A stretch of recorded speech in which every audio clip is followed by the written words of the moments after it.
Rise and shine, it's More World Card Time. And this is one of my first interview shows for Between Two Slabs. And my very first guest of this pilot show is none other than Greg Rivera of G.A.S Trading Cards, which I thought would be a perfect first guest for a Merle World show.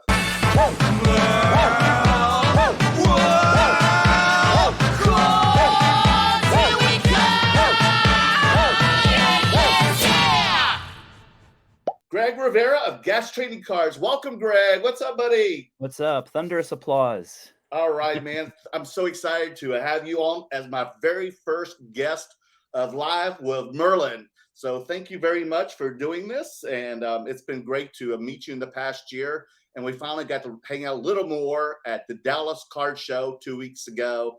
And I got to find out more about your company, G.A.S Trading Cards. Even though I've seen it on Instagram, you've given me a few cards, and I'm really interested on how your company has, come to fruition and evolved in the past year, and definitely seen where you're at. I mean, you were giving me cards from all the eccentric characters that I watched because I watched Tim and Eric's awesome show, and you've got some of those characters. And now the last thing I know, when I saw you last, that you have introduced this Arnold Schwarzenegger card set where he's actually signed autographs that you could possibly get in the box if you bought the Arnold Schwarzenegger box, correct? That's correct. So, man, you've come a long way. So I can't wait to hear about the company. So you've got, Greg, tell me more. Tell me who you are, more about you, because I know you're the co-founder of G.A.S Trading Cards, and that's why I have you on here. But, man, tell me more about this company. Yeah. Well, first of all, thanks for having me here. It's amazing to be on your first ever show. And, I feel honored and privileged. So I'll start off with that. Yeah. So Gas Trading Cards basically was something that came to fruition in around May of 2021. Um, I had started getting heavy back into trading cards back in 2016. Um, Garbage Pail Kids had made their Disgrace to the White House set. So, and I really liked it because, I mean, I grew up with Garbage Pail Kids, Me and too. I really liked. I thought it was really funny. I mean, obviously, 2016 was such a crazy year for, no one even thought Trump had a chance, and so it just got so crazy. And Tops was just, you know, just decided to do a series, and the way that they did it, which I had never seen before, even though they had been doing it, but I had really hadn't been in the hobby as hardcore, as I am now. And so um I saw that they were doing them as limited edition. So however many you ordered in a week, however many you ordered in a week, that's how many they made. And I thought that was awesome because I was like, wow, that's a really cool idea. And a side note, I have a clothing company, and we had just started doing print on demand t-shirts. So I was very interested in that sort of technology and sort of that way of um, selling to customers. Um, Especially in sort of this, pandemic COVID time where everyone was at home, everybody was, just not doing much. Of course, in 2020 to 21, the card market boomed, and I mean, that's a whole other thing. I'm sure a lot of people watching have either been part of it or experienced it. So it's probably, if you're watching this, it's not too uncommon to know what sort of happened in 2020. Um, the thing though that was cool for me was that because I was paying more attention to the trading card market and the hobby, I started to um, just started to follow more people, creators. And so my partner Simeon, who not only has been into cards, and doing card shows and stuff since the 90s. I met him when he was working at Christie's and doing the pop culture auctions. And also he works on Antiques Roadshow and does all the sports, uh, whatever it's I can't get a brain fart. Like authentication of sports stuff. So that alone had gotten him to know a lot of people in the hobby, and just through appraising or just being around. Um, so he The other thing, sorry, this is kind of a much longer answer than I thought it would be, Don't but worry, I'm kind of no, trying to you're doing explain it. great. Um, so, there's always been a history of art cards. Some people call them custom cards, but there's been sets that have come out over the years that aren't necessarily recognized maybe by some of the grading companies as traditional sets, but they do exist. Um, I remember, and I can't remember the guy's name now, but the first kind of art card that I was turned on to uh, was this guy who would make these. He was a big collector, collected for years. I think he was an artist for at some of the companies, and so he would make cards that should exist but didn't. And I Okay. really like that concept. So, for example, I'm sure you're familiar with the Flags of the World set from like the 50s, the Tops Hmm. cards.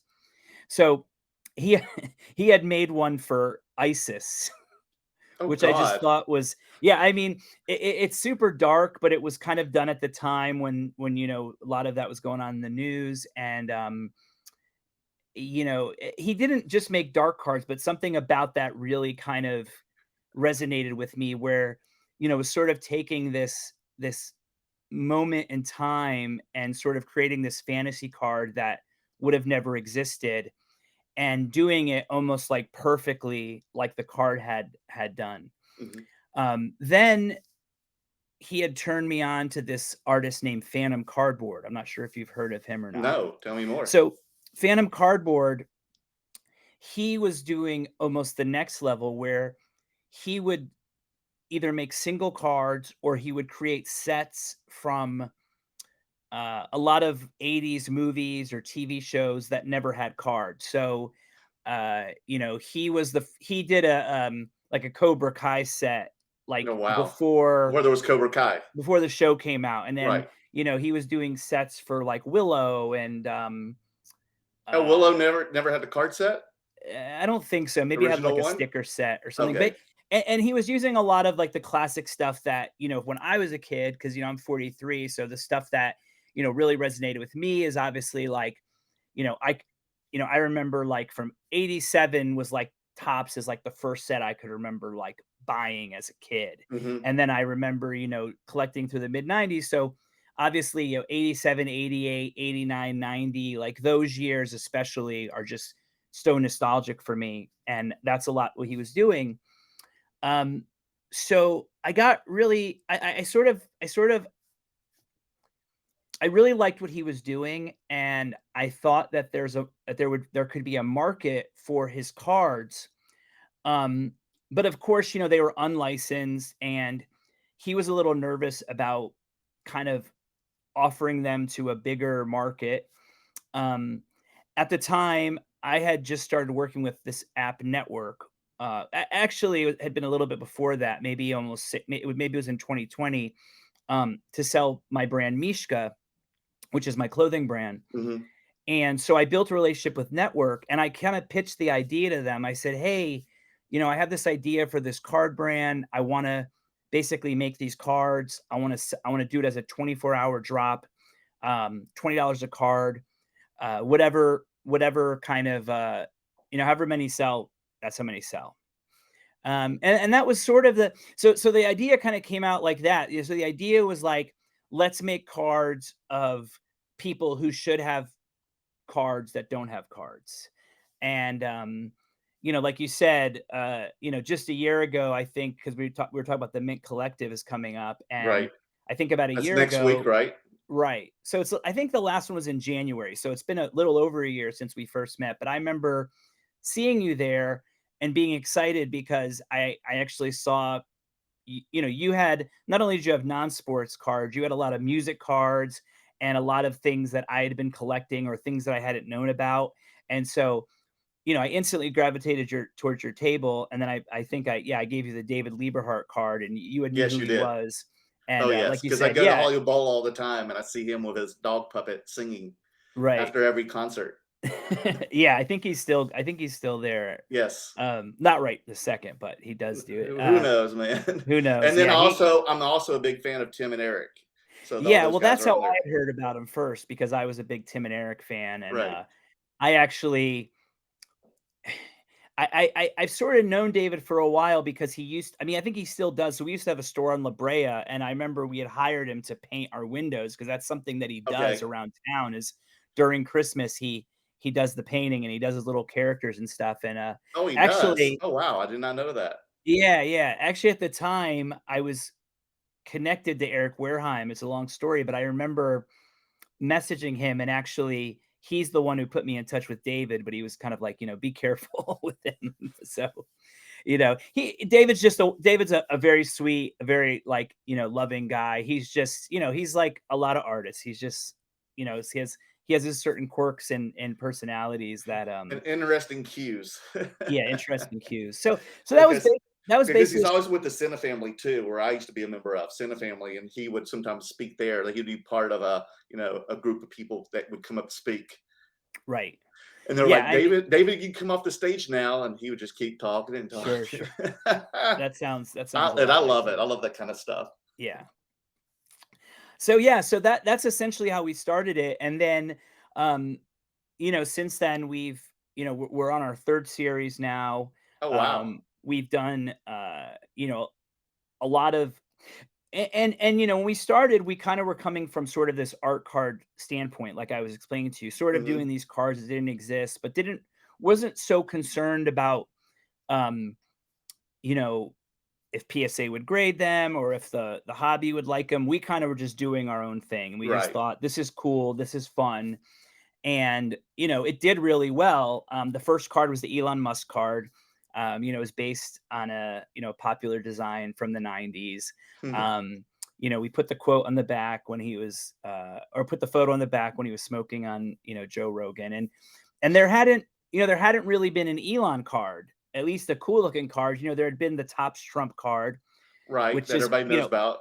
right, which is arguably, if they're not that, it's weird. I don't think those are that cool. No offense to anyone that likes them, but and then there was like a Garbage Pail Kid that they kind of did, Right. and so because we just did this really cool card and it just hit at the right time, we thought we were going to sell 100 of them, and we sold, I think, 1,800 of them Okay.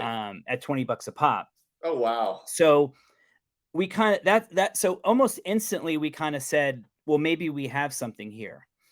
And we sort of just kept on coming up with ideas, and slowly it just turned into, hey, this is really good. We should make sure now that everything we do is above the board, legit, fully licensed. Hmm. And that's where we are now. So we're not even a 2-year-old brand yet. But like you had said earlier, I think the Arnold card really sort of has been the tipping point for us, at least in the hobby, for people to take us more serious. Um, because we're definitely eccentric, and if you look at a lot of our other cards, they're some are very easily digestible and some are very bizarre. Um, Oh yes. but that's sort of I think what makes it fun is that me and Simeon's sort of our history, our collecting habits, the things that we're into, the cards that we're into, the design that we're into, kind of shines through the brand. And we're hoping that other people feel that way as well, because we think that we have a good eye for good cards. And that's sort of what we're trying to do, you know.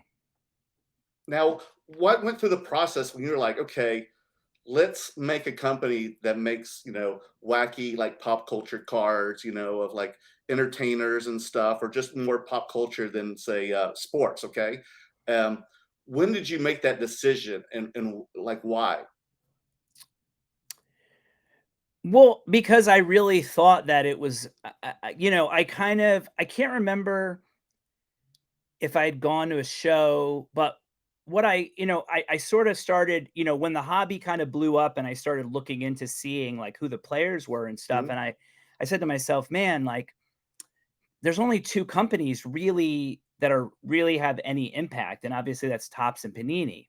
Of Hmm. course, you have Leaf and Wild Cards and, some of these other smaller brands, but, you know, uh, there wasn't there wasn't anybody doing these type of cards. You know, Right. it almost seemed like if anything, people were searching through older sets, to find the Jay-Z card in the top set, or to find, Exactly. the Drake, Justin Bieber, or a first pitch card of a musician or something. Hmm. And so people were kind of like grasping for straws and saying like, oh, well, this is this person's rookie, this is this person's rookie.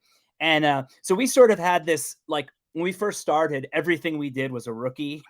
But we were saying it was an official gas rookie. So really nobody could argue with us, because they're like, "Is that a rookie?" And I'm like, "Yeah, it's an official gas rookie card."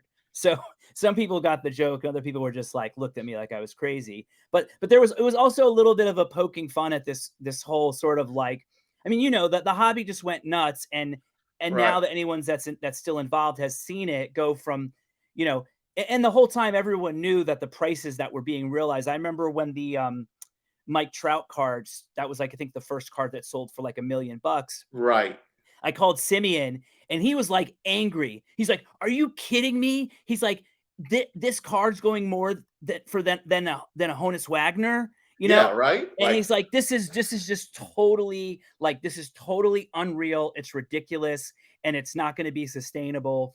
And it totally hasn't been. I mean, the market, is just dropping out on all these sort of, hype cards. People have lost hundreds of thousands, millions of dollars. yeah, I'd Um, rather spend that much money on a Mickey Mantle or a Babe Ruth or a Michael Jordan card. Sure, People who are sure. always going to be, the legends. And Trout hasn't even had a Hall of Fame career yet. He hasn't even built that or earned it, maybe, Right. Yeah, and or that's the or even thing. won World Series. He's been with the LA Angels. So, like, what have they done? Really, Yeah, nothing. yeah. So yeah, so I just, I'm very much a creative person, but I guess I'm also an entrepreneur. I've had my own clothing brand for 20 years. I Okay. buy and sell stuff on eBay. I've never really worked for anybody else since I was like, maybe in my early 20s. And And what even kind of then, apparel is your clothing company? well, this is one of my hats. It's like a Okay. streetwear brand, and so it's called Mishka, and then the eyeballs keep Okay. How watch. do you So spell that? Mishka, Okay. Gotcha. Mishka. and Mishka. And so yeah, I just thought it was a good idea. And I kind of, it was also a thing too. Simeon had created a card set back in 2010 called the Art Hustle. Okay. He actually did 3 series, and it's a really cool set. It's something that you should definitely, look out for, you or your, anyone watching. Um, And what's it called again? it's called the Art Hustle. Art Hustle. And so it came out 2010, and I think 2011, 2012. There were 3 series. They were all sort of the, kind of, a lot of the artists are street artists, and a lot of them are kind of in the vinyl toy world, um, because that's sort of where I had met Simeon from. Hmm. But there's people like Ron English and Frank Kozik and Terry McPherson and um, Tristan Eaton, and even, and the craziest one is there's actually a Ram LZ card, which is like, it's an amazing card, because if you don't know who Ram LZ is, I mean, he was, you know, I think they've sort of positioned him as like the true Basquiat, because Basquiat sort of came from middle class background, and sort of came to the Lower East Side, or East Hmm. Village, and This is an and artist, folks, like a yeah, and so painter. Ram LZ, look him up. He kind of created this. He would wear these crazy outfits. He rapped. He did art, but he never sold any of his art. He never, everything was very. He considered all the art his babies, but he's a really influential artist, and a lot of his stuff now is being shown by Deitch Gallery. Mm. Um, but at the time, Simeon actually had an in and was able to create official trading card, and he even had him sign cards and do art cards. So, I have a couple, of course, in my collection. I have a search on eBay. Maybe a few people, but I think it's a really important card. When the Brooklyn Museum had a retrospective on Ram LZ's art, the Oh, card wow. was actually in there, the exhibit, because he Oh, was alive at the time, and he passed away soon after the card set was done. Really? Yeah, Oh my so goodness! Wow. if you look him up, he was very influential in the hip hop and Lower East Side Hmm. and art. He's his name should be as revered. It's almost like when you say Basquiat, you say Keith Haring, you say Andy Yes. Warhol, you should Yes. also say Ram LZ. And Anyways, and Pollock. yeah, Yeah. but I'm saying like guys that were even like alive then. You know what I Hmm. mean? Um, and so we and I was I was in the set too as an artist, but it was one of those things that Simeon and I a lot, we would talk about different cards, or he would come up with ideas, or we would come up with ideas. We're like, oh, it'd be really cool if there was a card of this. So we already kind of talked like that. So once we did the first couple cards, it was kind of sort of easy to kind of get into a flow because we're like, okay, well, what about this? And what about this person? And what about this? And then, we are also reacting to, sort of like what was going on in the news. So, that's why we call ourselves radical and relevant, because we were trying to do also cards that were relevant of the moment, similar to what I saw Garbage Pail Kids doing with the 2016 race. So that was kind of what was going on my mind through all this. And it was really just like, hey, this is an idea. Let's try it out. And it just happened to work. So, Good job, man. So the next question I have, you're like, okay, now we're going to create a card company, um, and we're going to do a bunch of, you know, maybe non-known celebrities, other celebrities, eccentric people. Um, how are we going to deal with the legal legalities of everything? How are we going to get the copyright permissions and all this? Like, how'd you go through all this? It's because it seems like to me it's going to be a nightmare. yeah. So, I've, you know, having a streetwear brand for 20 years, I've definitely been on both sides of the coin, as far as like, I've given cease and desist for people using my logos, and I've Yes. gotten many cease and desists over the years for doing flips or parodies, Yeah, and no, because that's a very tight edge or whatever well, I mean, tightrope to walk on. look at even the shirt you're wearing. I mean, your guy's shirt is sort of based on a Marvel comic, but like Well, that it's it's actually Star Wars. well, but which Marvel put it Yes, out. So yes, my point yes. is though, is like you guys have changed it enough where it looks like something, but it obviously is not supposed to be. So, Well, I see what you're there's saying. Yeah, ways, because this is supposed to be a Star Wars comic book number one, right. and we made a So parody of it.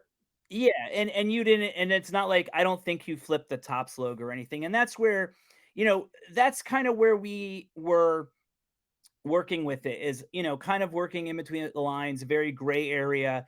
Art is very subjective. Yes. When Andy Warhol did the first Brillo boxes, he didn't get permission from Brillo or from Campbell's, to Hmm. make these prints and make money off of them, but he did it.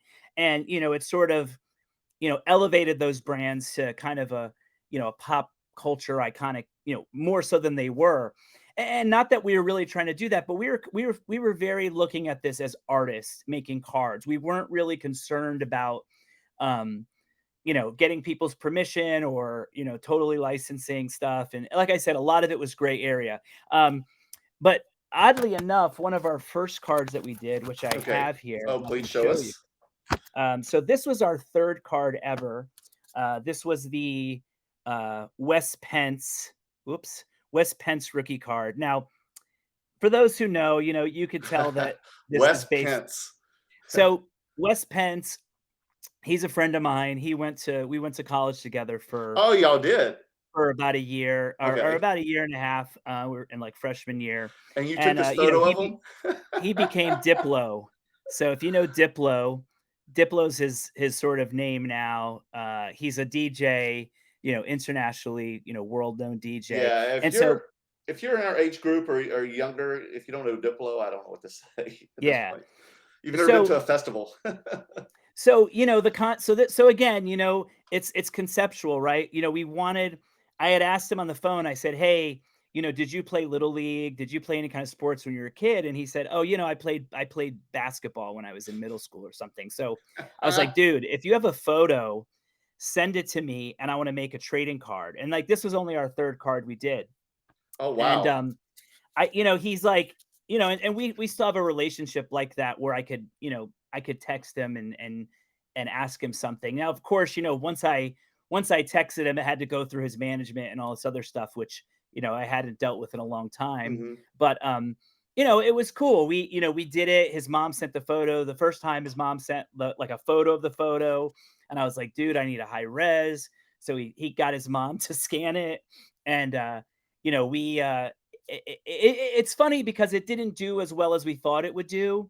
Um, but I also think it was because people looking at us at the time didn't really get it. And also, I don't know if people knew who Wes Pence was, but he signed some. I went out to his house in Malibu, laid them on the table. He signed them all. Oh, So there wow. are signed Diplo cards out there.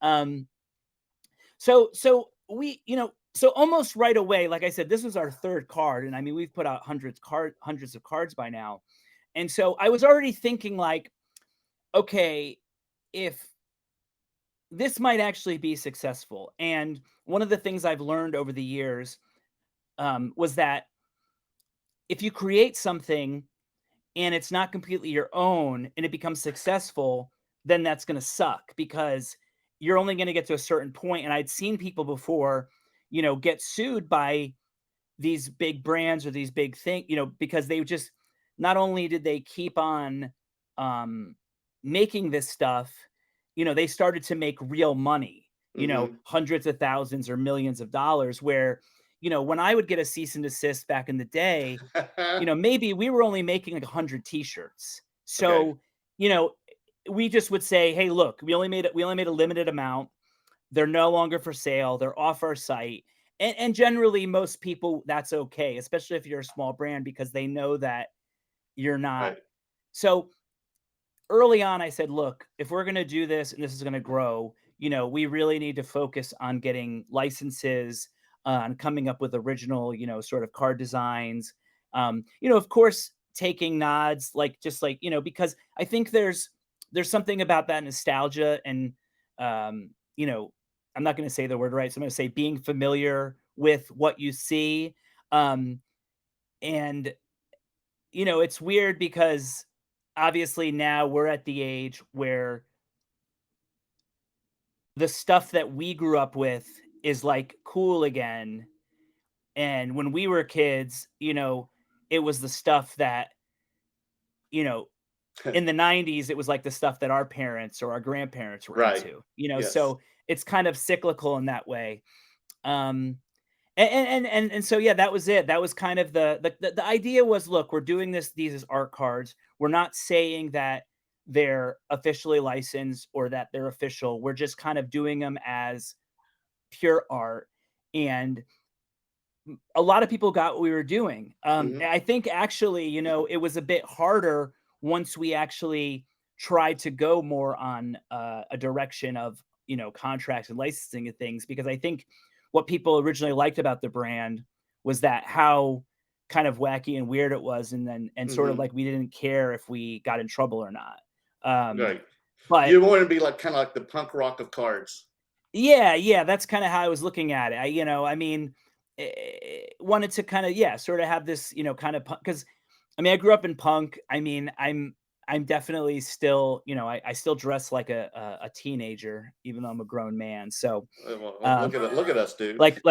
yeah. So, uh, yeah, that's it. That's kind of that's sort of, how the approach was. And so now, as the past couple years have gone on, we've secured a lot of music licensing and working on a lot of other stuff now. Um, we started licensing photos um, early on because we were trying to basically kind of like figure out what's the easiest way that we could still put out this card, knowing that they're going to be small quantities, knowing that we're not trying to really like it's parody. We're Mhm. not trying to like we weren't trying to make a card of Richard Branson. Like we were Right. trying to, we made a Or card Jeff of Bezos. Did you make one or of Jeff Jeff Bezos. Bezos? Well, yeah, but see, we had a fun way with it. So for like Jeff Okay. Bezos, a lot of people don't know that he worked at McDonald's and supposedly a lot working at, he I guess he talks about he would try to make the fries as perfect as possible. Like he wanted to follow the recipe and do it. And so Yeah. he said the way that McDonald's did stuff really helped him to create Amazon. Oh, So wow. he made the card look like the old TCMA cards, like the Little League cards, and we kind of made the card as a um uh employee of the month card. So we like to do a lot of conceptual stuff. So we're kind of like, this card would have came out at the McDonald's in the 80s and it'd be like a Jeff Bezos, employee of the month card, right? Then we did like a Richard Branson card where we put his head over like the classic, like I think John Glenn or card, like the 60s tops astronaut set. And then we used like an old photo of him when he had like these flowing gold locks and he wore like black rimmed glasses. So obviously everything we were doing was obviously conceptual parody, trying to just be fun and artistic. And so we still try to do that, but we try to make sure that we have all our, I's dotted and T's crossed before Oh, we I put can something out. imagine. Is that a lot of Yeah. work? Yeah, it is a lot of work, but like over the past year and a half, or almost 2 years now, we have a little team together, and so we don't deal with that as much as the small team that we have. So they deal with the contracts and negotiations and things of that nature. And so how many cards do you have in the gas trading collection right now, as of right now? It's a good question. Um, it's at least a couple hundred that we've released. Hmm. So We, uh, we released the first series, the second series. We're on our third series now. We're on to card 13 of our third series. I believe the first series had 27 and the second series had about 21. And then we've done a lot of like just sort of moments like what do we call them? Like shock drops. Okay. Um yeah, so it's got to be a couple hundred at this point. And what goes through the process of choosing your next card for the company to be released? So it kind of depends, right? So now that we've sort of, decided to take the brand, to a next level where, I want to be at, I want to be in the same, I want when people name Fleer or they name Tops or Hmm. they name Patini or they, I want them also to name Gas, So a lot now is trying to figure out cards that might have more of a mass appeal, but Hmm. things that we would still like. Um, we're working on 4 new sets, like 4 new series. Um, I don't know if I can talk about them yet, but they're not, Okay. well, it's actually not that big of a deal. I could talk about them. So, we're gonna do a horror set, a cryptid set. A what? What's the second one? Cryptids, so, like, Cryptid? cryptozoology, which is, Okay. like, the Okay. Gotcha. study of, like, like, Bigfoot and, like, Yes. chupacabra and stuff, and then we're gonna do sort of like, a unexplained or unsolved mysteries, and then we're gonna do a true crime, but Okay. nothing too like, we're not gonna do, like, Jeffrey Dahmer or like, John Wayne Gacy or, Like like, the Black Dahlia? yeah, maybe, like, a Black Dahlia card is, for Okay. instance, something that we would do, so we're working on those subsets now, which would be, small sets. They would still drop weekly, and we're gonna have a lot of fun with them. They're really cool. We've already mocked a lot of them up, Okay. and then and then our other big focus right now, besides some of the celebrities, is music, and so music is really where we're putting a lot of attention in. So we're in the process of a lot of working with a lot of bands. We've also started doing cards that are tour exclusives Hmm. or tour and website exclusives, but what I'm trying to push is more tour exclusives because I want a card to be as important being in a merch booth as a t-shirt is, because I think that trading cards is a great way um, to collect a sort of it's almost like a snapshot. It's a mini photo, it's a mini poster. And actually somebody brought this up yesterday when we were having a meeting. It almost acts in some capacity now as a ticket stub, because now obviously ticket stubs are getting very popular, for one reason, if not many, is Hmm. that you can't really get a ticket stub anymore. It's very Okay. difficult, to get a ticket stub from the It box office. it is because now everything is either a PDF printout or it's through your phone app. Correct.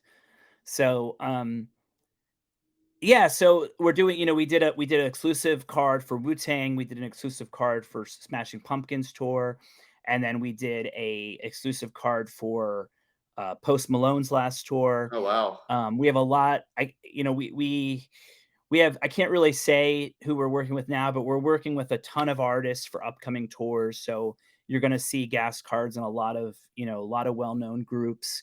Um, we're also working on cards that would also be, just sort of a standalone card, like the, oops, oops. There you go, right there, just right there to the center. There you go, and there Yeah. you go, right there, and go closer. So this is a Dre Snoop card. So this was their first card that they've ever been on together. Wow, Um, that's y'all's card. It looks great. Wow, look at that.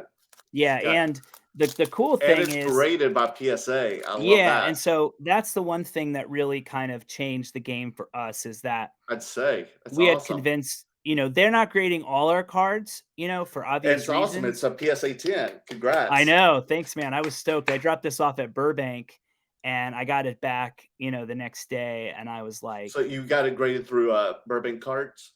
no, no, I'm sorry, at the show. I went to the Oh, at the PSA Burbank booth. Card Show it Yeah, and they themselves. brought it Okay. and they brought it back, and I was super happy with that. So we're gonna do more of this. So this came in a collectible tin. There was also an opportunity to get a chase card. Which That would is also come in the what's that? what is the chase card? So the chase card essentially is just you got to have the chase cards because part of collecting, the fun of collecting is treasure hunting, right? Right, right. And so um whether you go to an estate sale or a flea market, or you just go to the store, your hobby shop or Target, and buy a box of cards, and you want that thing at the bottom of the back, the one out Mhm. of 360,000, whatever it is. I know, So right? so we started putting inserts where we do different prisms, um, you know, one of 20, one of 10, one of fives, one of ones. So with different prism treatments. Mhm. Now, how do you know which cards, if we buy, that can get graded? So we always say, if you're not sure, obviously you could contact PSA. Also, Beckett has just started grading us. The one, yeah, thank you. I'm How still about waiting on. SGC? Or is that next? Uh, we contacted them earlier. Weren't interested. Probably after we, PSA and then After Beckett. they see all this other stuff being graded? Yeah, because I Yes. really like SGC, and and this is a separate conversation that we'll probably have a little bit of talk of, but they'll also grade a lot of the cards, especially a lot of the non-sports stuff, the weirdo Mhm, stuff, the stuff from other countries that PSA won't, or Beckett won't. So mhm. I'd love to see the cards in the SGC holder. I love the tuxedo, And how about, design. CSG?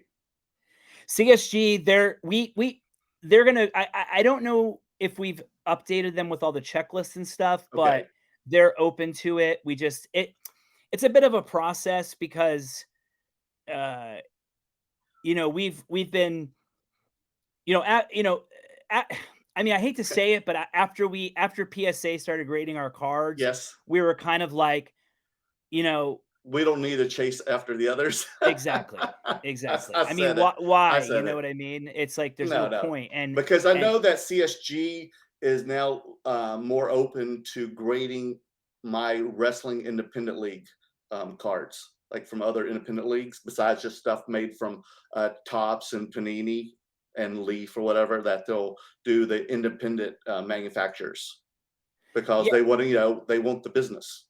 right, of course. So now it's just a matter of it just being something that we have to continue to focus on. Mhm. But we have so many But you things. went to the big dogs first, so it doesn't matter. Yeah, yeah, we got really lucky with that. And that it's an interesting story in the sense that, so we started doing these cards called NFT IRL. So, What the heck? NFT, Okay, non-fungible token, right. IRL, in real life. So we Okay, We were that's like, like a tongue twister. yeah, but I feel like that just means it's a real card. Yeah, I mean, IRL is kind of like, hacker speak or internet Okay, speak for, there's obviously the computer world, the metaverse, web 2, web 3, and then okay, there's IRL, which is in real life. okay. So we, NFTs were going crazy, and an idea came up and said, well, why don't we do some Bored Ape Yacht Club cards? Nobody has done Oh, them. You can I license see. them for, Yuga Labs, the company that made them, they gave everybody basically this very open license to commercially use their ape on any type of merch. Hmm. So we realized, we went through it. We had like sent it to our lawyers. We went back and forth and we were like, yeah, there's no reason that we should be able to not be able to license the ape from the individual card holder. And originally we were trying to find somebody who had the apes that had some sort of significant following. And then we just decided, the first person that we had, I can't remember who it was, but it was somebody who, he had a lot of, he was followed, but it was turning into this whole like rigmarole. So we just, we had a friend that had one. And, the first one we put online, I mean, we sold like, it was like our biggest selling card ever. It was like, we sold like 2,200 of them or something, Oh, or wow, 2,300. Yeah. So it was really crazy. So there was definitely at this time that this sort sounded of, very popular. yeah. And so we started doing more. And then unfortunately, as the NFT market kind of, as crypto started crashing, as NFT started crashing, um, the interest in it became a little bit less. Also at the time too, people started hitting us up and saying, "Oh, make something out of this, make something out of that." Mm, And so we did a, we made cards out of, we made a couple crypto punks. I was going We to ask you did about that. Yeah. World of Women, Moonbirds. We did a Squiggles. This might just sound like gibberish to a lot of people watching, but trust me, there are all these NFT brands. We've kind of I stopped know doing, all those. yeah, we've kind of stopped doing them for now, just because The but it's not market. something that we won't do again. But that was actually got us into PSA because they were giving us all these reasons why they wouldn't grade our cards, even though a lot of the cards were licensed. And we were able to get a meeting with the president because when Zero Cool came out, which Hmm. essentially was what we were doing, but Yes. with like, fanatics behind them, so Yes. billions of dollars. Yes. Um, they drop, I mean, most people probably know the story. So they dropped these Gary V cards, which essentially are cards of his NFTs. The internet went crazy at first because they did a reverse Dutch auction. The boxes were for 2,500. By the last national, people thought they're 10,000. They're going to be 15,000.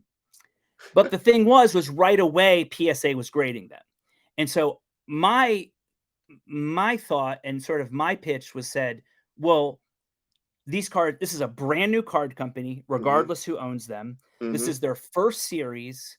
This is based on an NFT, and you guys are already grading them. So, the And excuses based that on Gary V, who is a huge based on public Gary figure. V. And so a lot of the reasons they were giving us, oh, the brand is new, um, da da da da. And I said, look, if you can grade these cards, you can grade our ape cards. And I know that all of our cards are not for everyone, and maybe you won't grade all of them, but these ape cards should be graded. And they said, okay, send us some cards. They asked for some of the contracts, and then a couple weeks later, they came back and said, um, yeah, we can grade these. And now we have a good relationship with the research department. Yay. We've sent them. Oh, one thing I forgot to say. So apart Okay. from contacting them, another way to know what cards you can grade is if you go when let's let's say that you're watching this and you've submitted a card through PSA. So when you go to the submission form, the online submission form, and you start typing something in, Hmm. it usually starts to populate it. So if you put G period, A period, S period, and then write 2021, all the cards they grade will come up. If you put 2022, all the cards, 223, etc. So I always say if the card populates, that means they'll grade it. Yes. If it doesn't populate, that's you're sending it in sort of at your own risk. Of course, the great thing with PSA is you're only going to lose whatever the shipping cost is, and if you're grouping it with a bunch of other cards, it's obviously nominal. Um, but that's the way I tell people now is if you want to know what cards they grade, is just look at the list, Of see what course. populates, Yes. and that's what they'll grade 100%. Yeah, because I had a 21 transcended WWE of Sasha Banks auto that was uncirculated. And he put it in the set, and I guess they handed them out to people at the Transcendent party, VIP party, and someone sold me one, and I was, I guess, the first one to submit it to PSA, and because of that, they had to, call Panini, no, Top, sorry, and find out if this was a legit card or not, and it took like months, and I had paid like express service for this card, so it took Right. like 6 months to get it back, but eventually they, put it in the registry and graded it, but it was a pain. Yeah, yeah. I mean, look, they're a private company. They Hmm. can make any rules and grade whatever Of they course. want. Just like you said with CSG, I've also, I also feel like the team at PSA, they've been really supportive of what we're doing. They really like the cards. Um, and and we've talked about this. I think everybody is becoming more aware of how important non-sports cards are becoming to the hobby. I mean, Mhm. they should have already seen this because, you know, now you can't walk a millimeter a millimeter at a card show without seeing Pokemon. And Oh, who true. knew, that Pokemon would be as big as it is sort of in the hobby. Yeah, Obviously, even Magic the Gathering now. yeah, I mean all those sets. So I think that, and with all the new trading card games and then, obviously gas trading card, zero cool, who knows? I hope that a bunch more independent brands spring up because to me that makes the hobby way more fun Hmm. than having just two monoliths and now basically having one, basically having fanatics, um which again I don't like. I'm a free market guy. Competition is good in my opinion. So for me it's like I want to I'm hoping that people get inspired by us and want to make their own cards. And but with that said, I think that all the grading companies, I think shops, I think collectors, um I think the hobby in general is just is, and we've talked about this, Hmm. is taking a much closer look at the non-sports market and seeing what people are sort of buying and what's selling. And I think that's pretty cool. Now, I'm a grading whore, okay? I'll admit, I'm a grading whore. I want my cards graded. So, what are some of the coolest cards y'all have that has been graded? So well, I showed the West Pence. This was So, a so, fun one. so This Diplo was can the Diplo card can be graded. can be The graded, Snoop yes. Dogg, Dr. Dre card can be graded. Yes. Okay. This is a fun one. So this is an artist, this is an artist named Edward Culver. He's a Okay. friend of mine. He's a punk photographer from the I can 80s. tell. I can see with that flipping to the crowd. Yeah, and some would say he's the seminal punk photographer of the 80s. I mean, I've seen some of his work. Yep. he shot the cover of Black Flag Damage. Mm. He shot the first Bad Religion album cover, Yeah. Oh, yeah. TSOL, Circle Jerks, um, Christian Death, 45 Grave, all the bands that were popular, all the bands that basically were the forerunners of the LA punk scene. He Hmm. shot, and so we had become friends. And this is his most, I guess this is his most well known photo. It's called the Wasted Youth Flip, Oh, and yes. That's very yeah, iconic photo. yeah, very iconic. Vans has licensed it a lot because the guy is Yes. wearing Vans. Yes. So that's a really cool card because he's a friend of mine. I also think that I like the idea of the card being very iconic and also being a photograph. And then he also signed some cards and stuff. And so this is one of the He signed variants that. some cards for you all. Oh yeah, you could get signed cards in this Now, were drop. they in a packs or did they buy them separately on site?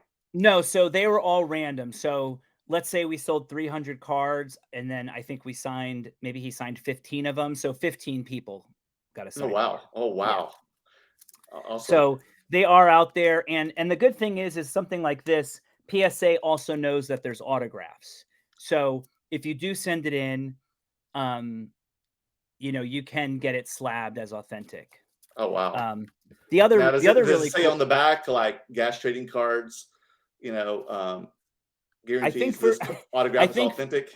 I think for that, I think for some of the older one it doesn't. Some of the newer Okay, ones we gotcha. are. This is a cool card. So we dropped this card at the last national. A lot of people didn't hear about it because we were still kind of new. But this is we call this the official Biggie rookie card. Oh Um, wow. And it's that him would as a definitely be kid. a rookie gas trading card. Yes. So this is a photo that we got from the estate of Biggie as a kid. So I think it's an unpublished photo, which was really cool. Nice. I got a 10, which is awesome. Awesome. And this was really a cool card just because this was our first big licensed card, licensed by the Biggie estate. Oh wow. There's not really other Biggie cards in the market. There's like one card I think from Upper Deck 2013. No offense, but I have one, but I think it's like a really ugly card. I think this one's much prettier, It is. Where'd you much get that cooler. design from? Um, I think it's a few Yeah, it different looks like it. sets. Hmm. Yeah, I can't remember the exact set, but it's like a few. As much as I like the new cards, we're very much fans of traditional trading cards. Just the very traditional design, and so Hmm. we like to have our cards either, like I said, look familiar or have sort of a timeless look, which I think is important. I love it. Um, Another one that's fun is we actually have done some sports cards. This was a Sharif O'Neal card, a Shaq's son. Uh, Okay. he was he was supposed to go right out of high school, or like maybe do 1 year in college and then go into the league. Right. He had a rare heart condition. So on the Oh back no. you can Oh my see, gosh. yeah. So he had Oh a rare wow. heart condition. Um, he So you, thought you've got him a picture of him in the hospital or something on the back of the card. Yeah, so the idea of the card was sort of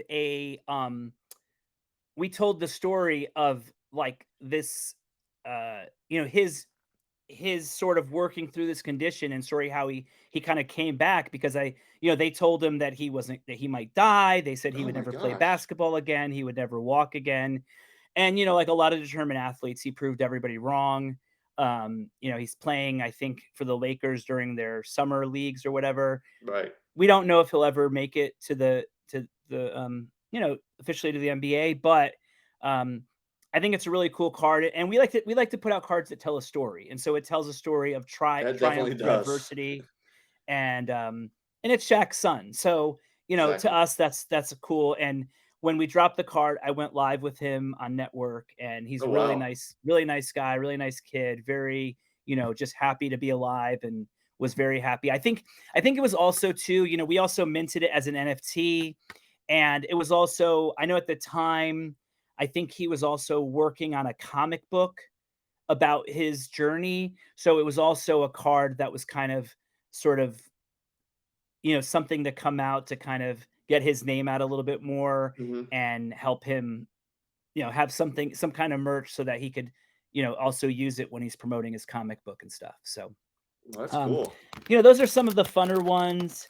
Um, this one is another really special one of mine because so Oh, Czarface, I don't know if you know Czarface. They're a rap group. oh Um, yes.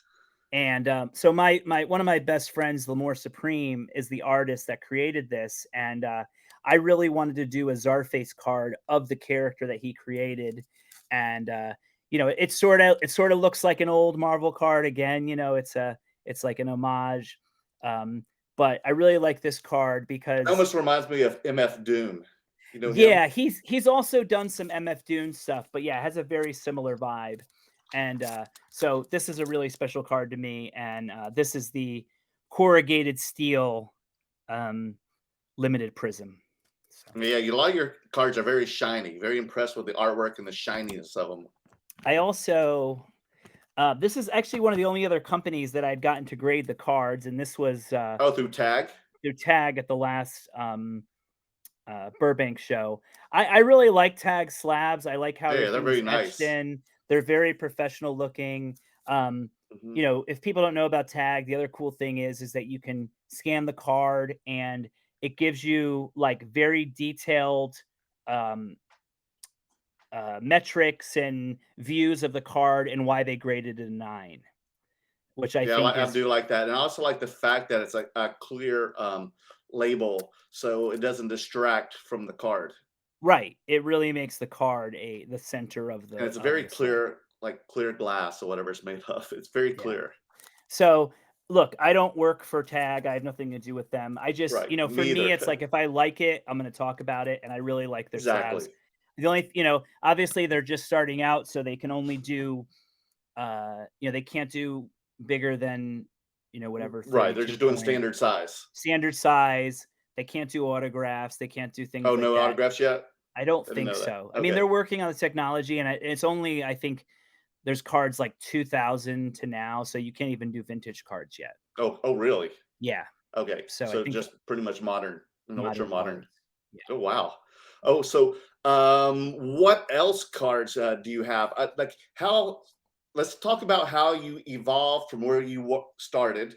Now, how did you get to Arnold Schwarzenegger?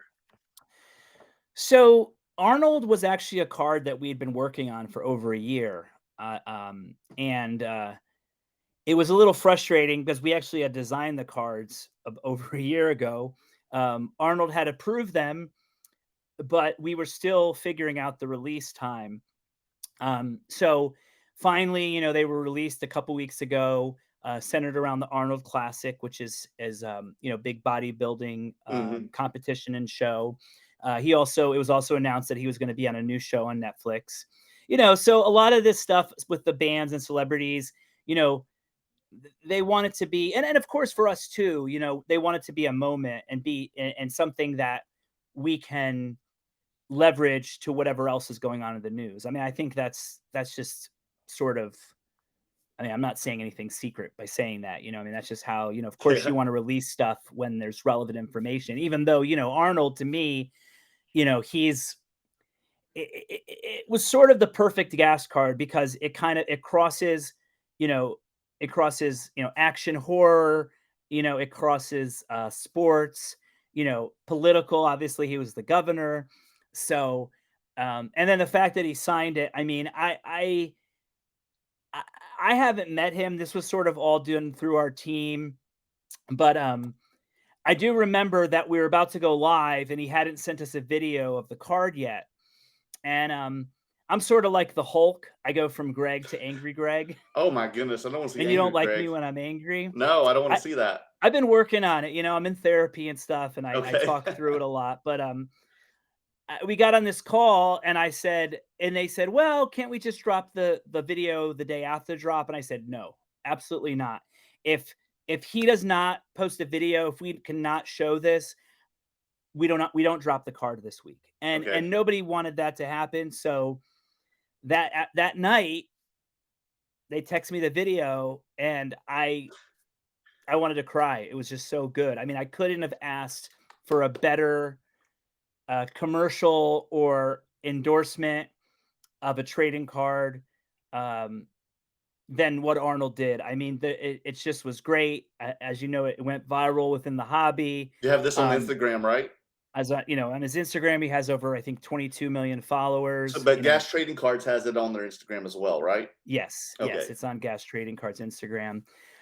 So you know, those are being packed out. We had just, you know, we were waiting to get the rest of the cards signed. He signed them all. You know, there's 100, I think, Mm. 100 cards signed.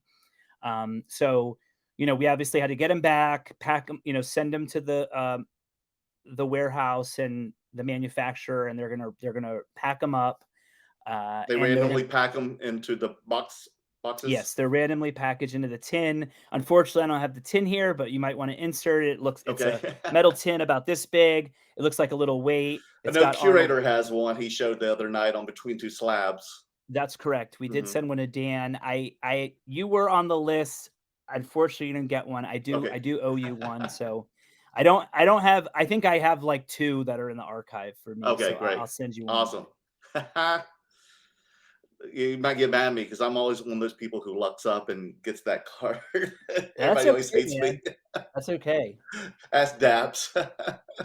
Well, yeah, I mean, look, somebody's gotta find these I cards, know, right? you know? And so it might as well be you. I mean, you're out there enough that it matters. Yeah. You know, I don't even like opening cards on screen, you know? Me I'm like either. more like if somebody pulls a chase out of a pack if someone's in the woods and pulls a chase card out of a pack and no one sees it, did they really pull a card? I guess not. No, I'm never like I buy several boxes and I never open them up. And Dan always gets mad at me for never opening boxes. But I like the squirrel things, and I have Mm. this. I think I have this phobia for opening up boxes of cards. But when I do well. But I don't like opening them. I get scared. I don't know what that is.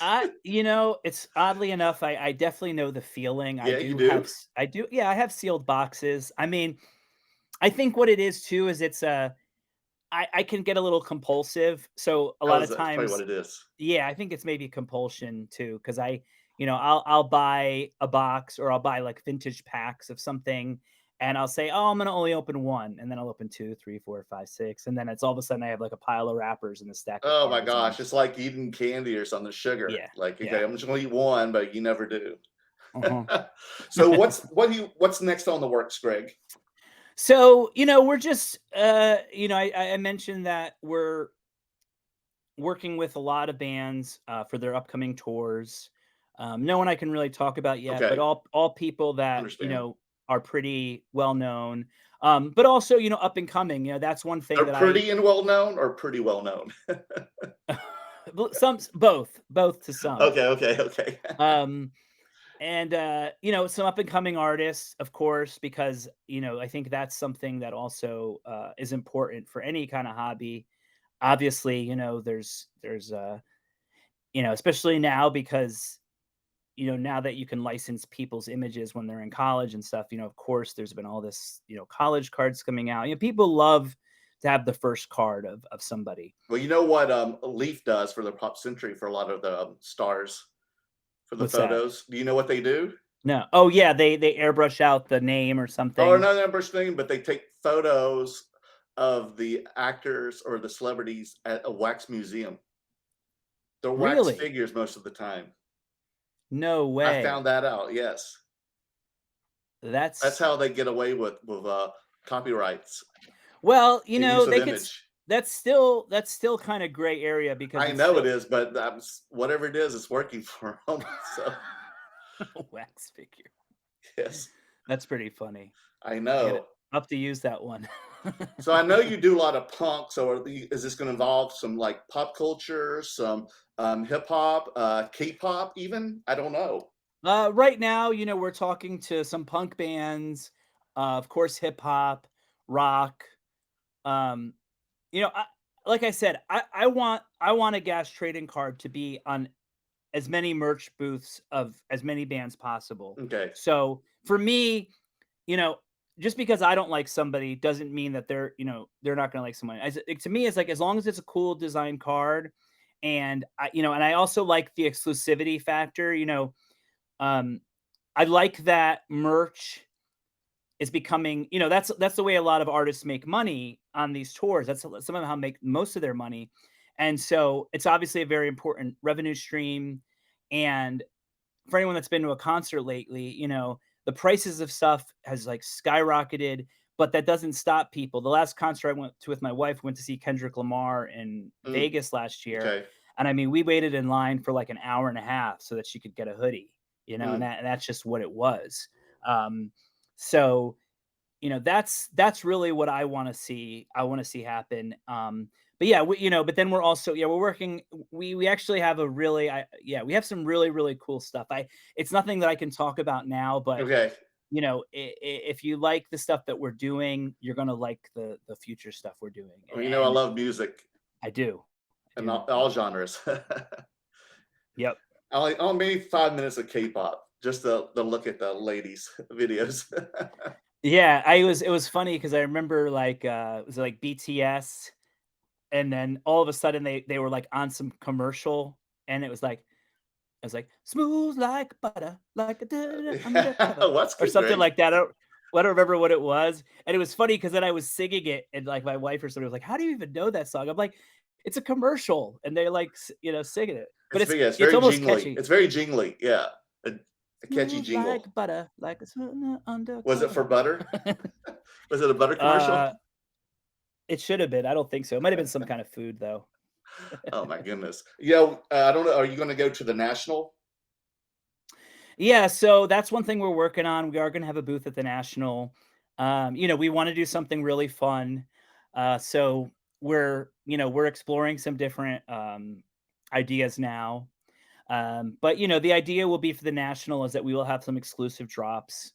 Hopefully looking to do something special.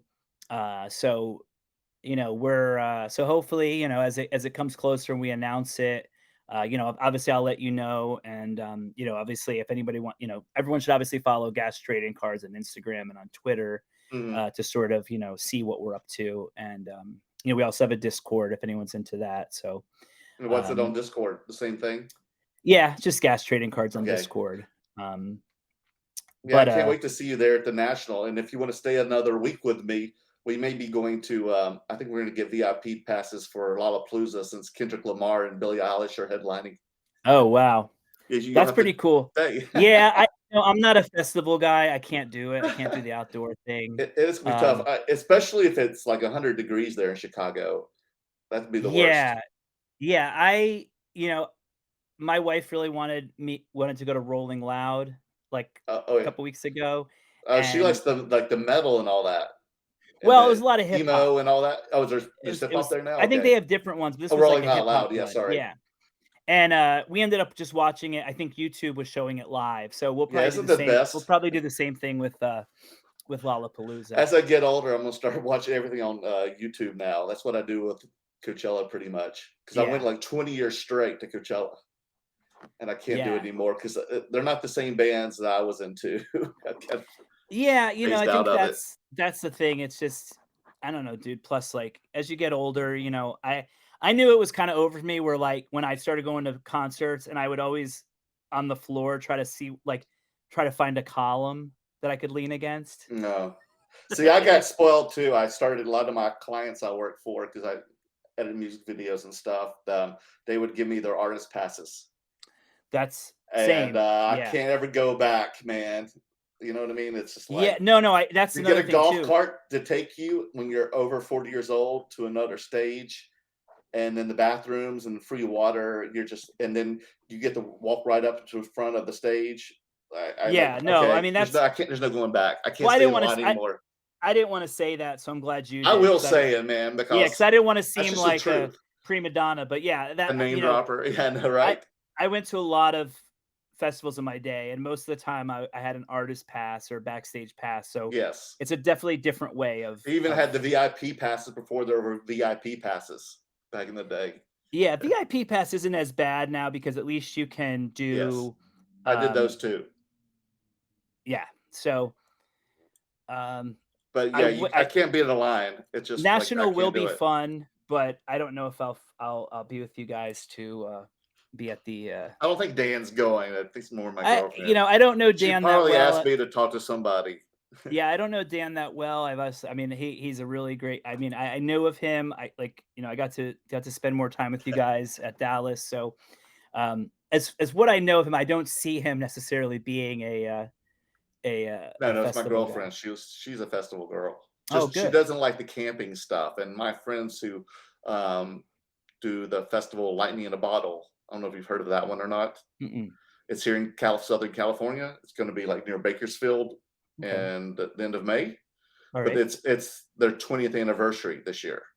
Oh, They're wow. having it, and matter of fact, Diplo is one of the headliners at the festival. I'm sure Yeah, he's a they've rock got a star really good now. lineup for their 20th anniversary. So he's the one of the main guys. So Very I'm gonna cool. try to go to that, but my girlfriend doesn't like that one as much because it's camping only. You Gotcha. can't get an Airbnb like you can in Palm Springs. Well, that was something that always I know I had a lot of friends years ago that went to the ICP, the Juggalo Oh convention. God! What was it Wow. called? The Yeah, and Insane yeah, Clown Posse. yeah, it Yeah. sounded like a fun time, but I said, "No, I can't camp. I don't like to camp." I don't No know if I offense. could camp At at a a Juggalo. Juggalos festival. Yeah, no. Um, Because you're not going to but sleep, I don't think, yeah, no, I don't think so. even if you wanted to. Yeah, no.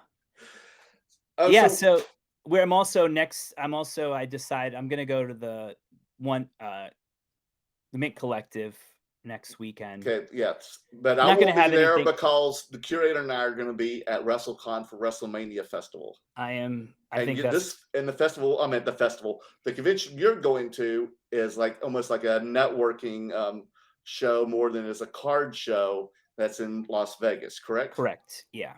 And what will So, you be doing there? just networking, I'm not going in any Will you have official. a booth?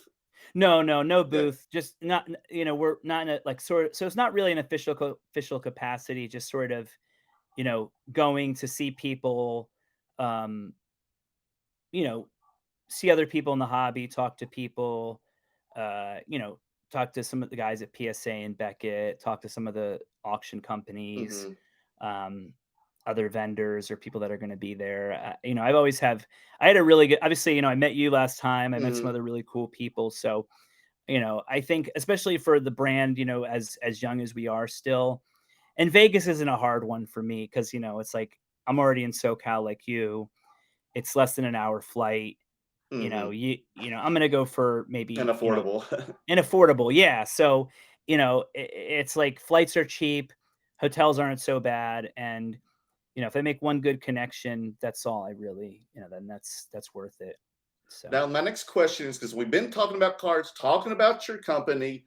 Do you actually collect cards yourself?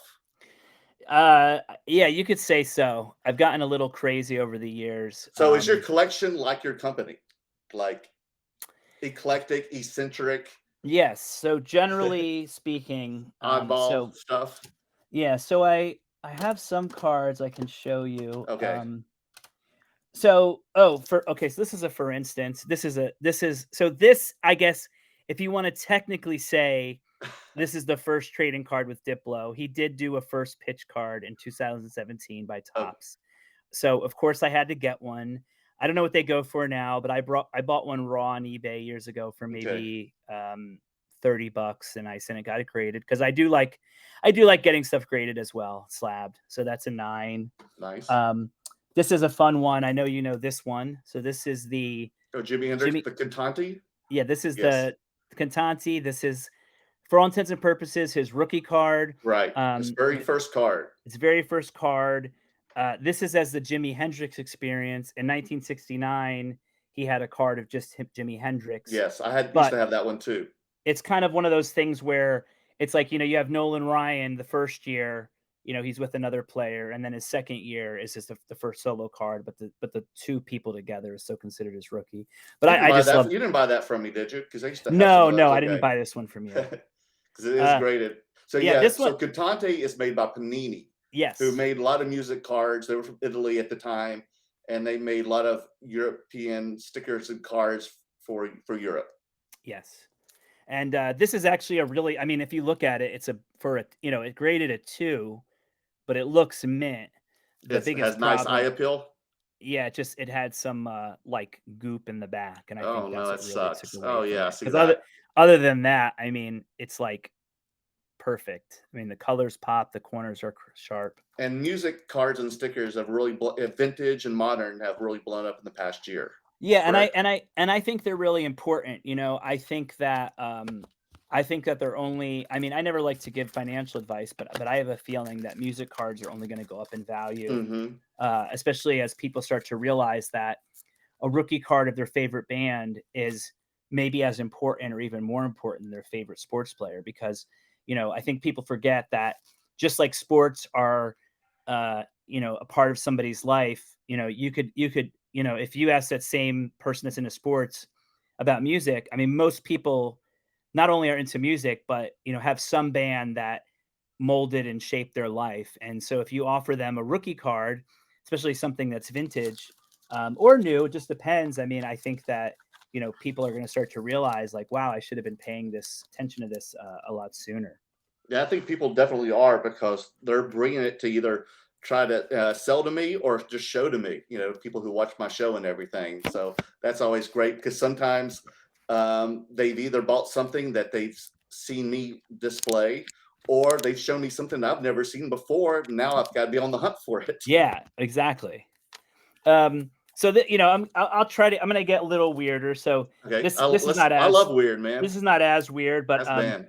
I Oh, like yes. this because this is a classic. This is the base, but this is the Zendaya. That's the Uh, everyone's favorite out of that series because it actually has her name as Zendaya on the card besides Michelle, which is her character from Spider-Man Homecoming. Correct. And that's So a SGC 10, which is yeah, great to have. yep. I don't see many 10s from those cards. We'll continue with SGC. This is a 1977 Monty Gum. Mm. This is Punk the New Wave. It came in these little paper packs. Um, tough, tough set to get in good condition. I As can you can see, imagine. this is a Yes. 9.5, almost mint. The back is just a And cardboard and back. who is it of? You have to, Blondie. Blondie, yes. I know who it is by the photo, Yeah, so but fans that's may not know. for all intents and purposes Blondie's rookie card. I mean, 77. I don't think At there was anything. 77, yeah, Yeah, that's a very nice card to have of a yeah, great grade of that yep, card because I know how tough they are to grade. yeah. Then here's another fun one. I sort of sent this one into SGC just because I didn't know if they would grade it, but they did. So I don't have a lot of them, but I do like the Garbage Pail Kids from other countries. Okay. And in a Garbage Pail group I'm in, there's some guys from Israel, and they're into the they have a lot of the Hebrew cards. Oh, So wow. this is a really fun one. Oh my Um, goodness, that's pretty much of Atom Bomb yeah, so this in is called Hebrew. This was Adam Boom. So this time the cloud is coming out of his backside. But I like it because, of course, I just think like the Hebrew characters just make it look a lot like just I mean, obviously if you can read it, but also too, you know, the names don't always work with like the English translations don't work. So a lot of times with the different cards, the names are totally different, but they work in the language. So I don't know what that is. The other thing that was interesting Gotcha, about gotcha. these were just like they were Oh, literally they don't just have, like, the checklist or the certificate or what other stuff on the back no, kind of like some of the or a early puzzle? yeah, like some of the early wacky packages that's just Mhm, kind of printed on sticker paper. and nothing on So the back. that's a cool one. That's Um, why you probably were worried if they were gonna grade them or not since there was nothing on the back. right. So this is, I mean, the Panini Smash Hits are a great set. Oh, that looks like Um, Divine, that is Divine. John So Waters' favorite. yeah, so this is Divine's rookie card. This is 1985. Really cool card. If you don't know who Divine is, look him up. He was Watch a Pink Flamingos. watch Pink Flamingos, watch Female Trouble, watch Desperate Living, all classic. Even Hairspray. That was Even probably that Hairspray, was her last show or the movie. first Hairspray with Ricky Lake. I mean, Yeah, the that original movie before they is became a musical. amazing. So that's a fun one. This is kind of a little bit of a flex. So, like I said, I have a brand Mishka. Last year, actually 2021, we had the opportunity to do get the license for Mad Balls versus Garbage Pail Kids. They were coming to us for the to do licensed clothing, which we did. But I really wanted to do a card. And they said, well, look, you can do a card, but it has to be, you can only give it away. You can't sell it. So what Okay. we did is we made 300 cards, and basically the only way you could get it is by buying a t-shirt. And so we did this t-shirt with the same Mm, graphic. So this was awesome because this was a concept I came up with. And okay. then my favorite modern day Garbage Pail Kid artist is Joe Simcoe. So I had him do the graphic, and as you can see, it says Mishka Mad Balls. Oh my gosh! Um, Wow. and so the concept I had was that there's this line in the Garbage Pail Kid movie where it's explained that the Garbage Pail Kids are essentially almost like what came out of Pandora's box. So I kind of did the same thing where it's like you have like um you got the two, you got Boney Joni and what's his name? I can't think now. Not hot stuff, but whatever, it doesn't I know matter. what you're talking about. And then on the back we made an original comic. Whoops. So it kind of says, so I'll just read it. It says, have you heard about Pandora's box? And the little Mishka guy says, I've never heard about Pandora. And then the devil says, legend has it. Oh, Hot Scott. So Hot Scott says, legend has it that the evils of the world were put into one tiny little box. And then he says, and you just let them all out. Oh wow, And so that's a that's really lot. cool. I was able to get and you can see it says promo on it, and it came back as a I see 10. it has So your eyeballs on there too. yeah, and it has the eyeballs and stuff. So that's really cool. This is a little dark one. I don't go too into the dark side, but as far as I know, this is the Saddam Hussein rookie card. Oh my gosh. Oh, what year is that? This is from 1991. A set called uh, Desert During the Storm Gulf set. War, yeah. Yeah, During the Desert Gulf Storm War. set. I believe this was the first one that came out. This was actually made by a company called SpectraStar. I believe the Topps cards came out after this. Um, an old SGC label Do you where they have grade. the Putin cards as well? From like Uh 20 years ago, tops? yeah, I have one somewhere, but I never got it graded. Me either. Yeah. This is kind of cool. So another thing I've been trying to do is find old packs of cards. Oh So wow, you this is do. actually an original pack of the 1968 The one Cantini. that Jimi Hendrix was in. So there's a possibility that you could pull there's also the other rookie in here is Doors Yes, Jim and Morrison. I Ray had that one. Charles. Oh, there's Ray Charles in There's a there Ray too. Charles as well. Yeah, I've owned So the Doors, I've owned the Hendrix, but I haven't owned the Charles. and the thing I like about these is if anyone's ever dealt with panini packs, the paper packs, they're usually really brittle. A lot of Yes. times they just come apart. You can't even open them. So to find some and to get an 8, I think is pretty cool. Yeah, sometimes you'll open them up and ruin the sticker itself trying to open it. Exactly. So Then did you buy that graded or did you get it no, I graded? got it graded. Oh, good job, dude. I bought the packs, and I think and I also have a 69. 69. That's a cool one. 69. I like the artwork on that. It's Yeah, the art's cool. really cool. I love the kid. I love Now, the how'd you find those? Did you just buy them online or did you I actually bought seek them. a nice condition one out? Because that's crazy you found them in Yeah, that great condition. I bought some from a guy that had a bunch, and I had bought some from before, just a couple, and the ones that he had sent me in the past were kind of Mhm. like, a little beat up, and I mostly opened them. But then when he sent me these, I was just like, these are too nice not to get graded And no, because right? I've just never seen them before. Um, There's do they do pop reports on those as well on packages? yeah, yeah, I they wonder do what pop those are. reports. I didn't even look, Yeah, you but haven't that's even something looked to yet. no. Here's something else I got recently. I don't know if you're familiar with this set, the Hitmakers trading cards. I have seen those. So I They sorry, come in like a little package because at first I thought they were the scent things, like the car scent things. Is that yeah, what I first yeah. saw 'em? So this is how they came. They were mostly sold at record shops. And I that's Donnie and believe Marie. it's Donnie Marie. Yeah. Oh no, that's the Carpenters. Oh, it's the Carpenter. I'm sorry, I Yeah, can't say it properly. Yeah, it is. that's all It's right. Karen Carpenter Um, and her brother. but I like these. Yeah, I think these are from 72 or 73. Mhm. Um, I like how it says for music freaks, which Yeah. is really cool. The fact they use freaks because I think that's funny. This cards has some cool sets. I don't know if it's his first, but there's like Curtis Mayfield, there's Mhm. Lou Rawls, there's You'll never Bo find. Diddley, Oh no. Okay. there's James Brown, Oh, Steppenwolf, very interesting there's mix. Ike and Tina Turner, Oh, that'd be a good one. there's a Kenny Rogers when he was still a frontman for a band. So I think that might be the Kenny Rogers rookie card. Okay. So these are really cool, and I like the size of them too. Compared to the regular card I wonder if size. PSA will grade them. Yeah, they will. Oh, They they will. will. I think. Yeah, because I've seen them in their pop report. So I was gonna send some of the cards, and I was also gonna Packaged? send some of the packs to see if they'd grade them.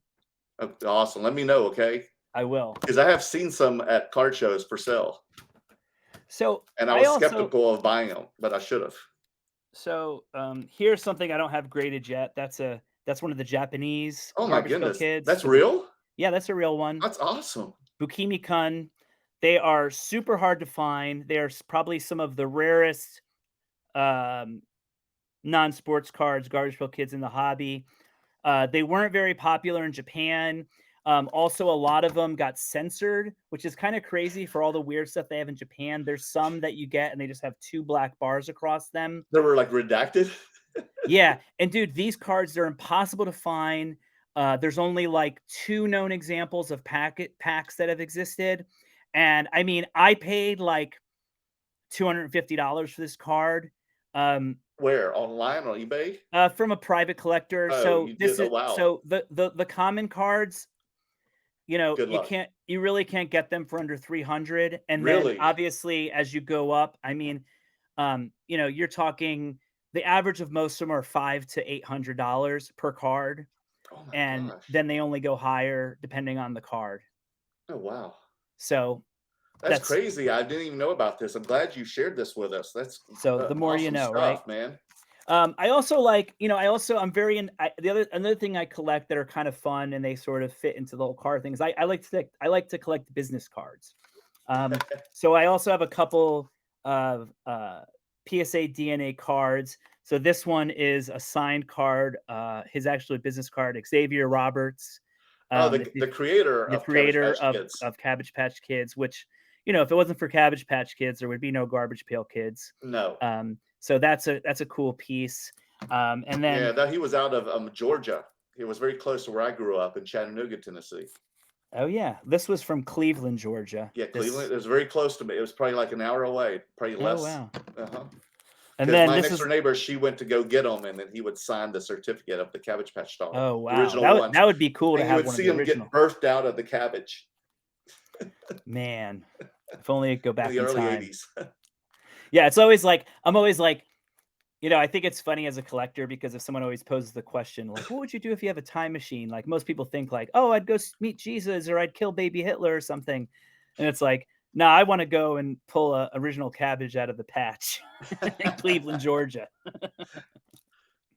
Here's another one that was kind of cool. This is, if you know Link Ray, Oh yeah. this is one of his early business cards signed by Oh, it him. is. Yeah, and then you can see the back. It's his card. Oh wow. So I like finding signed business cards or just business cards in general. I think they do. I think, and I, That's awesome, and I love you the you got them slab. slabbed and everything. Yeah. Wow. Let's see. What else did I pull? Um, Well, I this guess is when on the signed business cards, or the slabs are pretty much authenticated autographs, right? yeah. They're authenticated autographs. Oh, here's another one. This is a Oh, Charles Atlas. that's a huge one. Yeah, membership card. Back is signed by him. Oh wow! Look at that inscription and everything. Description and everything. And so I like that type of stuff. Um, more into the smash hits, Depeche Mode, Love those. What year is that? 85, Depeche Mode, '85. So that's pretty much still rookie pretty too. much rookie. Yep. This is out of the 69 set that I showed the pack for. This is Elvis. Ooh. not his rookie, but a very nice looking Elvis Hmm. card. And I sent it in because I actually pulled it out of a pack. You And did. so yeah, because I Oh my bought some goodness. packs Oh and wow. like I said, I had opened some of the ones that were kind of messed up. And I mean, when you pull when you pull something out of a pack, you're just kind of leaving it to chance. I mean, I knew it wouldn't grade that high, but I took whatever I could get. And Right. I think a lot of it has to do to the centering. But that's the one thing I love about slabbing cards is, and I think that a lot of times people don't think about, is the best thing about slabbing a card, in my opinion, and there's multiple reasons, but the best reason to slab any type of card or collectible that's made of paper is that it's going to keep that card in that condition for Exactly. years to come. And anyone who has ever dealt in paper or cards, we've all messed up where, you try to put something in and you bend it or you rip it or it gets, or, God forbid I mean, how many stories have you heard of people having their stuff in basements and it getting flooded and then things get moldy? And so, putting stuff in a slab, it protects it. And the other thing I like to say too is a lot of collectors like me, we like live in the now, right? And I Mhm. know a lot of people do collect as a long-term investment. But the other thing I like about slabbing cards or grading stuff is that, we're not going to be here one day. And God forbid we leave the earth earlier than we want to. A lot of us are going to leave behind wives, sons, daughters, relatives, friends. And the other thing about grading a card is, you know, me, it's like, of course, I want my wife to have all my stuff. And if the thing is slabbed, there's also no way that she can get ripped off, essentially, because the grade is the grade. It's a Mhm. lot easier to find comps, it's a lot easier to find records. And so there's a much better chance of the person that has your stuff in the future to sell it. So I just think of all those things. It's Um, true. And this is a plus, a lot fun, of the vintage cards that you and I look for, especially like the music cards and the pop century, a lot of them are in the best condition. And even with like a low grade or just getting it authenticated, not even without a grade, you at least have it slabbed, and it looks a lot nicer in the slab even than when it was just in the raw. And now you, like you said, you can handle it and look at it and observe it, and manipulate it all you want without damaging the card anymore. right. I mean, obviously, then you start putting little bags on it so you don't scratch That the too, thing, but yes. that's another story. This is a fun card. So this isn't necessarily a non-sport card unless you don't think It's skateboarding is. just other sports. Yeah. So this is a very, very rare card. I don't even really know the history of it. There's not the population, there's not many graded. I think this last I checked, this might be the second highest graded. I think there's like a 3, and then there's Really? like an 8 or a 9. Okay. Um, this came out 87. Mark Gonzalez, one of the, Road for Vision back in the day, is become, and he's an artist. He's almost like crossed over into that contemporary art market. Mhm. Um, this is I don't know if you remember that brand, Life's a Beach. They made some surfing cards, but we don't know if this came out of a pack or if this came out of or if this was like a giveaway at a shop. But Yeah, I don't know there's either. there's not much known about it, and even if you go on boards and stuff, no one really knows. But that's a really cool card. But you still were Um, able to get it graded. A well, I PSA. bought, yeah, you could get it great, but I actually, You found I it. You're had, like, that's so cool. I had one that was in really crappy condition. That I think was graded like a 1.5, Oh, and I had traded that to Simeon, because he really wanted it, and so I was sad, and then one popped up in my eBay search, and I think I paid for this, man. I think this was like $600 or $700, what? like even in a 3. Yeah, Oh my goodness. How I much mean would it. the 8 go for then, you think? Oh, a lot. Like this card is that rare. I mean, Oh it's an man. impossible card. It's an And impossible card. it's a demand for collectors? Well, I mean, Or if you're a yeah. skateboarding collector, I mean, it's like, you know, I mean, look, it also comes down to Yeah. that. I mean, whoever thought people would be going crazy all over Sports Illustrated for kids cards? Oh, I know, man. I mean, Look how much Tony Hawk's card went from Sports Illustrated for kids after during the pandemic. yep, yep. That So thing went skyrocketed, didn't it? it Once did. people discovered it. This is a fun one. I think I bought this the last national. Um, it's funny because they didn't even get it authenticated, which is weird.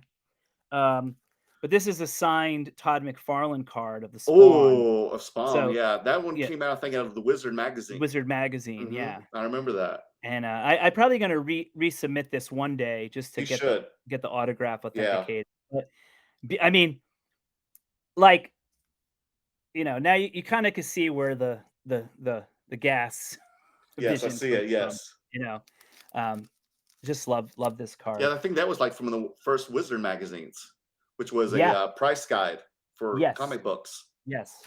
Um, this is a '84 Panini Bono Oh, Bono, you too. U2. I believe this Yeah, is his I rookie. appreciate that. Yes. Yeah, What year is that again? '84. 84, I think so. I think so. Um, there's also, let's see, this is kind of a cool one. Just because I don't know if a lot of people know that before Bjork was a solo artist, The Sugar she was Cubes. in the Sugar Cubes. Yes. So this is from 1990. So as far as Hmm. I know, this is Their song your "Birthday" was a huge hit off that album. yes. Um, I'm a big Smith fan, so there's a few different Smiths Morrissey, in there he is over here on the yeah. left So there's a few cards. This is center. not the rookie. This is 80, 87. Yeah, I they already had believe I one have prior to that. yeah, I think I have an 85, which is a It was first. 85. Yeah. This was in the pile. So this is one of my favorite cards that Gas has ever done.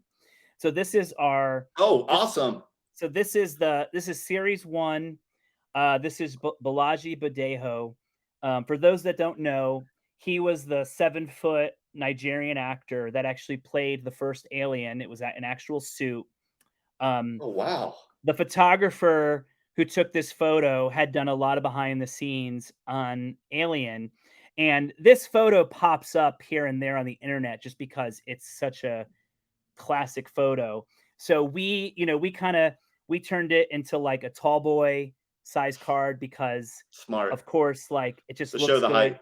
Yeah, make him We look tall. licensed the photo, so we were able to get like a super high res image. Awesome. So if you look at it, I mean, it's just beautiful. It's just a beautiful, beautiful image. And then on the back, it tells his story of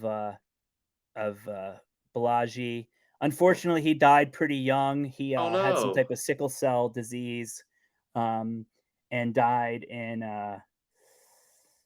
not many years after the movie. I Oh, don't that's think it. terrible. Yeah, it's kind of terrible. But I mean, look, what an amazing photo.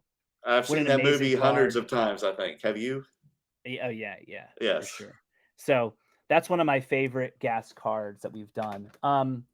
Okay, this is if you're underage. Turn Sorry, around. Oh, I maybe better turn turn around. around.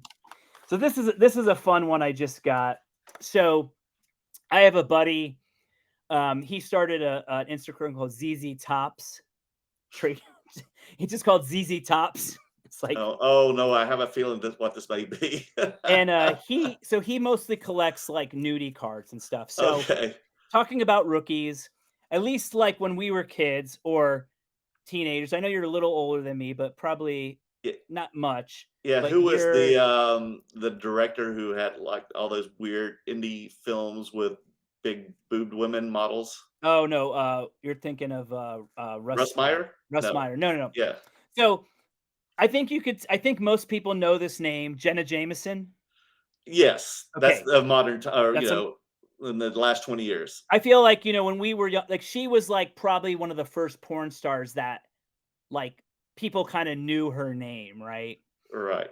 So in 1992, a company called Clubhouse Diamonds put out a card, and so she was in it under the name Genesis, and so this is a Ooh. signed card um, by her, authenticated by Beckett. So that's pretty cool. Jenna Jameson rookie card with signature. And she's hiding her nipples? I can't tell. No, they're there. They're just Oh. very much the same color of her skin, Oh, probably but because they she was. it's good that the BGS authenticated the card and slapped it. Yeah, yeah. I That's thought that was why I'm, pretty like, a cool. little surprised, but I can't see it because of the little pixelation. This is a fun set. There's a few other cards in this. I'm pretty sure this is REM's rookie card. REM, one of my favorite bands as a 85. kid. They recorded in Winston-Salem, North Carolina at Mitch Easter's studios. I think they were in Georgia for a bit too, weren't they? Yeah, I mean, they're Early from on? Athens, Georgia, but they Yeah, recorded in the early '80s and the mid '80s until they got bought by Warner Brothers right. at Right. in Winston-Salem, North Carolina. And so this was a set in 85 done by Wonder Bread. Already by then they already had a card. Wow, that's they were still hadn't blown up yet at that Yeah. point. So that's a really cool card, really young. And that year, Greg, I saw them in Winston-Salem. It was the first year I ever saw REM was at RJ Reynolds High School gymnasium. Whoa. And they did like a show, and all the kids went because they were so huge. And that was the first band I ever saw that I thought was a local band who wasn't a big name that would just stay, in the city, but they end up, getting huge. Yeah. That's so yeah, so then you really appreciate Yeah. this one. Yeah, I love it. Yeah, that's great. Yeah, I bet you Um I've seen them like 30, 40 times. That's awesome. I never Yeah. got to see them live, No, but really? no. Oh, wow. Maybe, I don't remember. I have a kind of a Swiss Mhm. cheese I have a little bit of a Swiss cheese brain, so Okay, it's okay. um, I like this card because, this is just classic, Star Wars. I don't even come near the level of you guys when it comes to Star Wars, but, I am a fan of the O-Pee-Chee cards, and, this is a '77 O-Pee-Chee Dark Lord of the Sith. Oh, wow. Um, it's only a 4. O-Pee-Chee's tough to grade. I just like it though Yes. because you don't see a lot of the O-Pee-Chee You stuff, don't, you don't. and I It's really so rare like. and people aren't aware of that. Yeah, it's a lot rarer. The one thing about O-Pee-Chee is you're always gonna see that the cards are very roughly cut. Um, but, They I cut them love. with a wire, I found out. What's that? They cut It's a them with a wire back then, so weird. not like a cutter, like a Yeah. wire. That's why they're all kind of, like, shredded half the time. So they're hard to get high grades, and I just like the O-Pee-Chee because and my favorite color. I don't know enough about it. Like I don't know what version this is, but I just really like the orange border. It just reminds me of like an old like Pinto or like a Pacer, like that kind of weird like burnt orange that they would put on the I've cars. always wanted to own a Pacer and, like, pimp it out and drive it Oh, around LA. Have you me ever wanted too. to? We gotta do that one day, We got Greg. to do that. Um, all right, I got a few more things if we're good. So I noticed the first I had sent these off. I noticed that Dan had one at his table at the Dallas show. So I've been getting, I've traveled to Japan many times, probably from 2006. I've gone at least 2 times a year, Okay. apart from COVID. So I've been to Japan many times. One of the things that I've bought while I was there and also recently bought are the advanced movie tickets. So in Japan, you could go to either the box office. You could still to this day. I mean, when I was out there for Black Panther, I went and bought a ticket to Black Panther, even though I wouldn't go to the movie just to have. They look more like they look more like telephone cards now, Okay. or like Metro cards if Yeah. you've been to New York. But the old ones were these really beautiful um, photograph, like almost like little mini movie posters. And so this is an original one for The Godfather back when it came out in 1972. Very Yeah, tough those are, like, ticket. nice because those look like the premiere tickets when I would go to a premiere to see a movie here in Hollywood that I Right. either worked on or my friend was on, and they invited me to the premiere where all the actors show up, and that's the kind of ticket they would give you. So these, I think the old ones, it'd be very hard to find a full ticket because someone would buy this, the ticket stub would be down here, and then this one you can see had been folded, so it came And back that as one a. even says it's a 70 millimeter. Wow. Yeah. Oh yeah, in 70 millimeter, which is really cool. They should have put that. And I mean, that's I only like got just a. like a regular theater ticket for people in Japan? Yeah. That's I mean, incredible, man. I'm yeah. jealous. They Um, got those.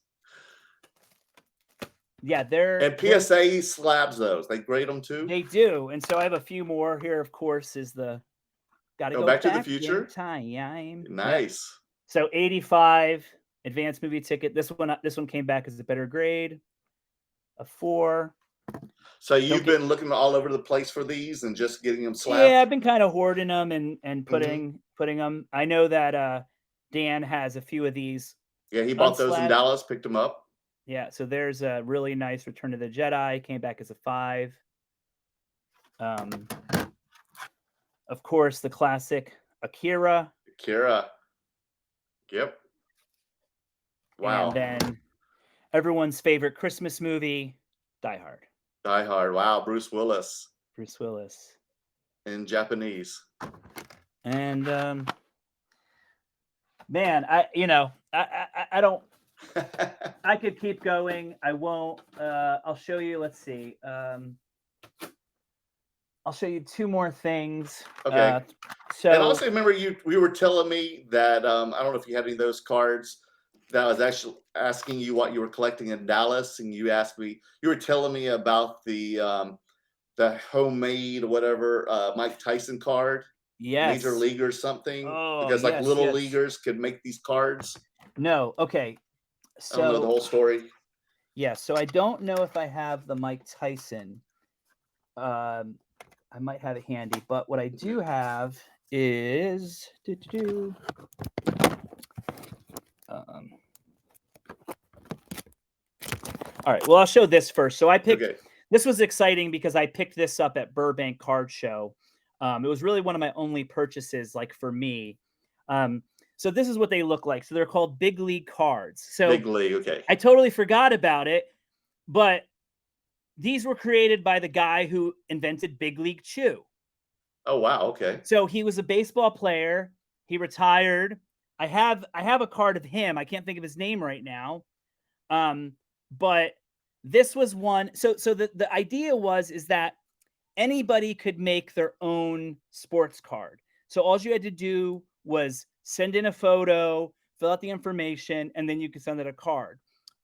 This is probably a really late card because I think they started in the early 80s and then went through the mid 90s. So this is one from 95, signed by Spike Lee, authenticated.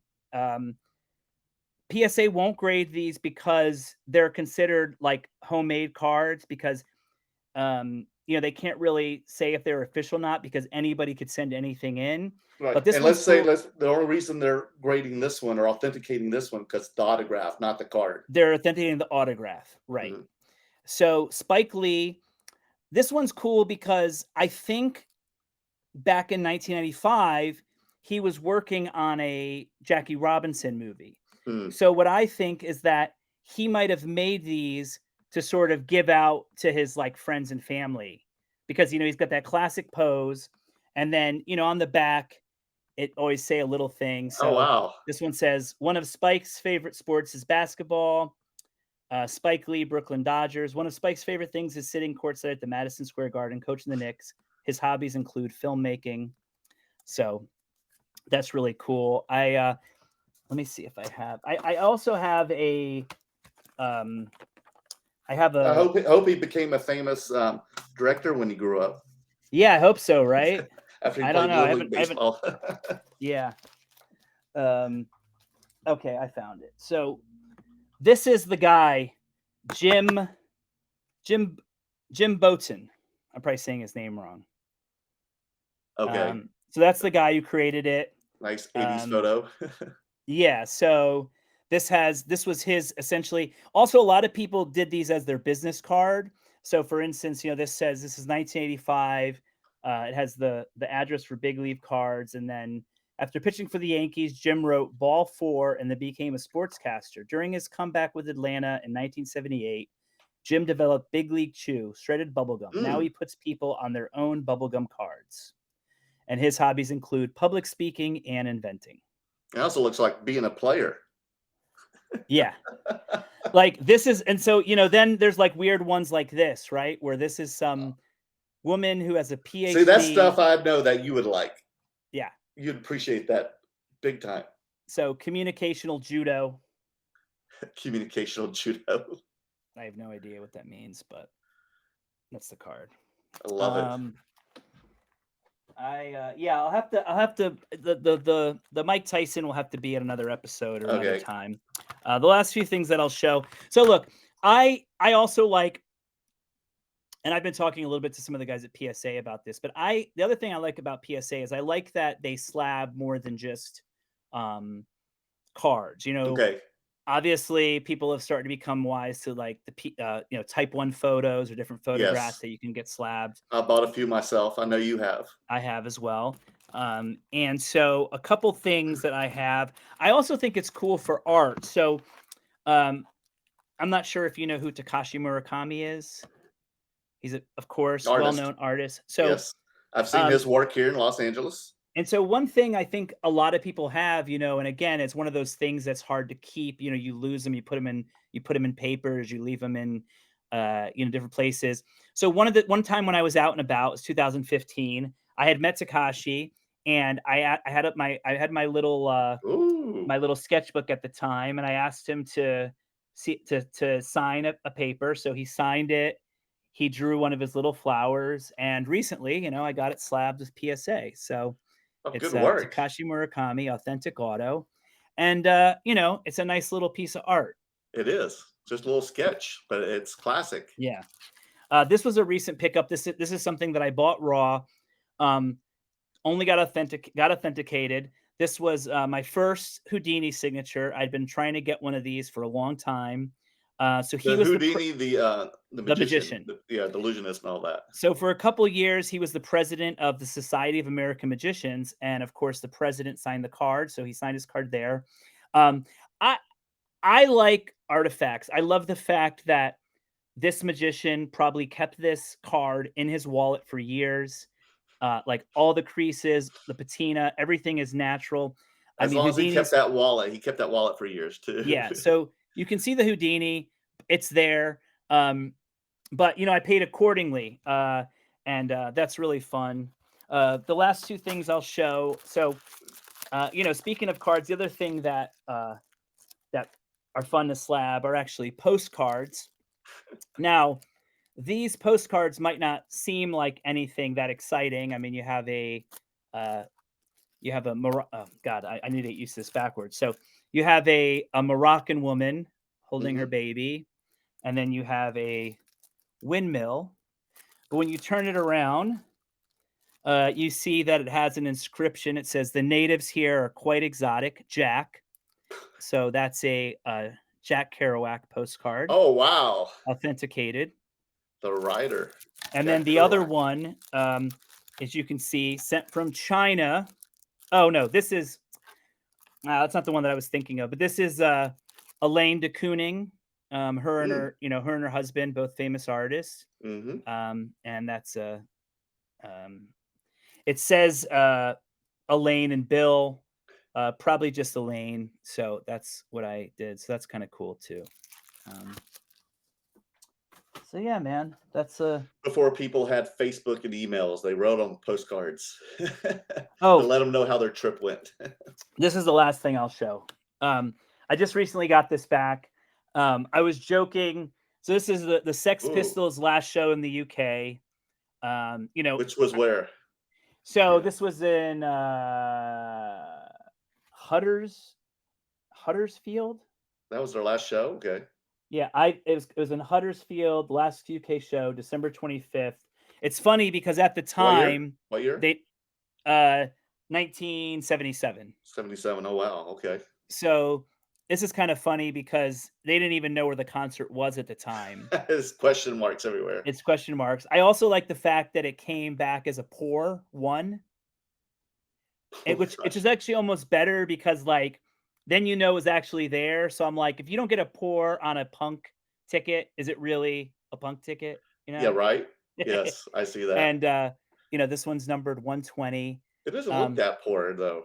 what's Looks in that? pretty great condition for it for being a ticket. Yeah, well, I was surprised that it came back as a pour because it's not ripped. It's just No. really crinkled.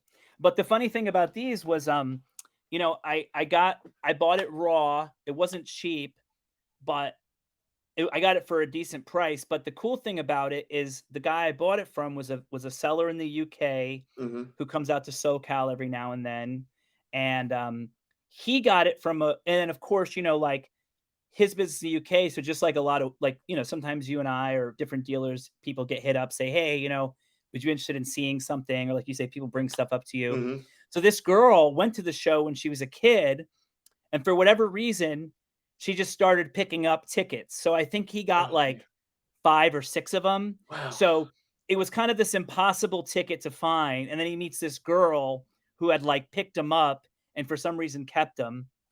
So, still an impossible ticket, still super tough to find. I mean, this is like, one of those once in a lifetime things where they pop up. Not an impossible ticket, but not out there. Yeah, you were So, like, "I gotta get one now, or otherwise they're oh gonna yeah, I get got more and this more years ago. cost." I don't Yeah. even know what this would go for now, but Especially with everything going on, that has to be way worth way more. yeah, yeah. So you But got it for at the me, right time. for me though, I mean, it's one of those things where I don't, I'm not planning to sell it anytime soon. No, So, but it's a good thing you don't have to pay for what it would probably be now versus then, oh, well, now that it's slabs, yeah, I mean, I would probably not put less than 1,500 on the card if I especially with the price of tickets, yeah. the going as memorabilia now and being a worthwhile investment. Now it's all those things are increasing in value. Yeah, I mean, I wouldn't put less than, I'd probably put 2 grand on it and Ooh, take 1,500 if somebody brought me cash, and And I'm then sure someone you would.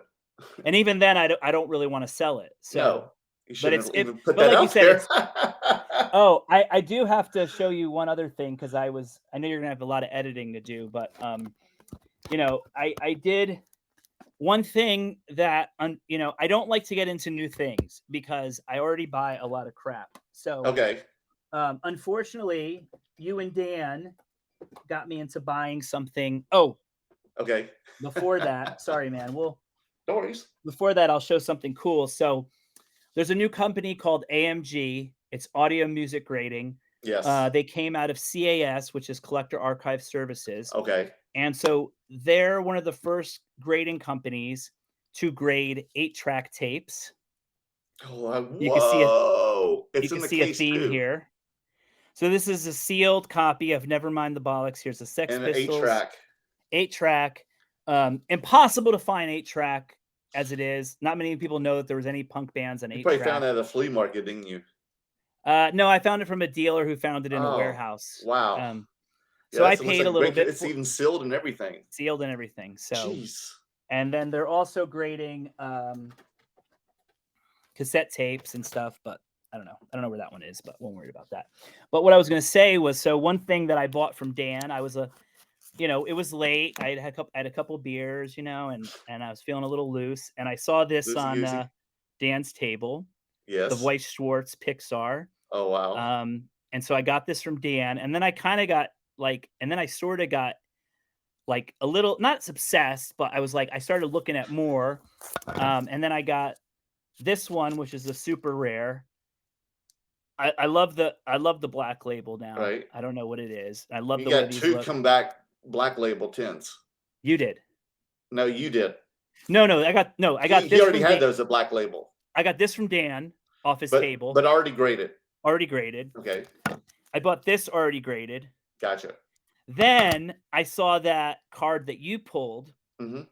So I got really lucky. I found somebody selling a lot of 6 cards, Oh including my! Whoa, that's the one I have. Monsters including Inc. the one including the one you have. I Yes. think I think I got it for I think I got all these for like $160. So I What? don't That's a steal, dude. yeah. Are you So gonna I get them don't think graded now? yeah, You got so to. You I'm have gonna to. yeah, so that's one thing I'm gonna bring to so as you know, this is a super short print. So Yes, what are the that's the one I odds of pulled out of the these? box. One Yeah, out of the that's case. one per case. Hmm. Yeah, so And I that pull it one, out of the very first pack of my box I love that. from the out of the case. And then I also got a super rare of All right. Soul. So I love that movie. And then I got a short print of or no wait, another super rare of Finding Dory. Mm. And then these are both rares. And then this one is I think just a foil. I probably won't slab that one, but Oh, still cool. nice. Yeah. I think that's the one that's included in per box. They put it on top of the box. Oh, they do? Okay. Yes. Yeah. But this one, hopefully it comes back a black label Yeah, 10. that's got the stamps on it. Yeah. Hmm. So That's beautiful what that's card. the chase card everyone's looking for. Well, look, man, you got me looking for it after you pulled it, and then Yeah, did you see the Disney boxes Dan was showing on the show last night? uh, yeah. The So the Chinese one. what's the deal with those? They have chase cards and everything. It's a premium. They're made out of chrome, and they're serial numbered ones. I think there's even autographs. There's all kinds of different chase cards. So it's like a regular box, but they started off retail, I think $100 to $110, but now they're going for secondary market like $450 per Crazy. box. Yeah, I didn't see the show, but I saw Dan post like he had like a stack of boxes. He was flexing with his Mickey Mouse rookie I card. thought you had bought one of the cards from that box. You hadn't? One No, singles? You haven't bought the singles I yet? haven't bought any singles yet. Okay. But I guess that's what everybody is looking for now, since they have a bunch of chase cards in it. Yeah, yeah. You never know. I mean, that's the thing with the foreign stuff is that it comes out and you got to be on the but it's also I think that's what's fun about card collecting in general is that um there's so much different stuff, especially international stuff. There's so much stuff overseas that people don't even know about. I mean, I Hmm. barely know about it. There's old wrestling cards, like Andre the Giant rookie card is Oh came out of yeah, a Japan set. Um, I've had those yeah, that's a and on my table. there's old, of course, the Batman Menko cards, the Mickey Mouse Menko cards, Hmm. really early 1930s for Mickey Mouse, 60s for Batman, maybe even earlier for Batman because Batman originally came out, you know, I think Well, even the earlier, popular Batman cards, I think, are the ones from like the '60s, the ones the that are 60s. that Yeah. are blowing up right now. I think Yeah, the '66, 60s, the tops ones are blowing up, and then the especially. Superman's like from what, '40, I believe. Mhm. Yeah. And those are really just like every week. I feel like those cards are going up and up in price. Yeah, I made the mistake of not buying some of In those. time, I know, right? Me Yeah, too. so I kinda just have to wait, but I have so much other stuff. I just, that's sort of what I Three that's kind of. Stooges are hot right now. Are Those they? cards, yeah, from '56, I believe. They're blowing up from when I bought last. I bought like the entire the three guys from the set Oh, last yeah. year, and I had them slabbed, and they didn't even last a week in my display case. Oh, dude, they're so hot. Yeah, I I was like, "They're so hot." They are pretty Oh hot, yes. But, yeah, I picked those up too because I got lucky. I think the first national I'd gone to, the one that was, like, 2 years ago, Okay. I got a graded curly no, I got a raw curly and a graded Larry from him for, like, $200 or something for Oh pairs. wow, That was that's kinda nothing. nice. Yeah. Mhm. Oh, this was one more postcard I wanted to show. I did have it. And this is crazy because I love that, you know, PSA will make something fit. Um, and this one is fun. This is great because this is from the poet Allen Ginsberg. Oh Um, wow. and it was a letter that he wrote to Julian and Judith from the new theater. I can't think of it what it is now, but the thing that I love about this was from his first time in China, and if you read it, I'm not going to read it, but if you read it, it's so crazy because it just reads like poetry. But the last thing that he says in here, and it's something that I think about a lot, and I just really love it, and I want to share with you if you don't mind. Okay, go Is ahead. the last line that he writes is what a strange, happy thing to be in China. Or no, sorry. What a strange, happy thing to be alive in China or anywhere. Mm, How cool is that? love it. What a strange, happy thing to be alive in China or anywhere. It is, right? It That's a is a good strange, saying. happy thing. Yes. Just, especially when you're having some moment, of Yes. where you just, it's He really unbelievable. contemplated that and put that down on paper, Yeah. and to And now know that he did that, And now physically did slabs that, forever. and thought that. Yep, That's pretty cool. it's pretty Definitely. cool. All right, man. Well, thank you for sharing everything with us and telling the story of gas training cards. Would you like to do any plugs, any last minute shout outs, or anything you want to say before we end the show? Yeah, of course, shout out all the gassers, the OG ones and the new ones. Um, if you've never heard of Gas Trading Cards, now you have. Go check us out, gastradingcards.com. We're also on Instagram as Gas Trading Cards, Twitter as Gas Trading Cards. I think we just set up our Facebook, Gas Trading Cards.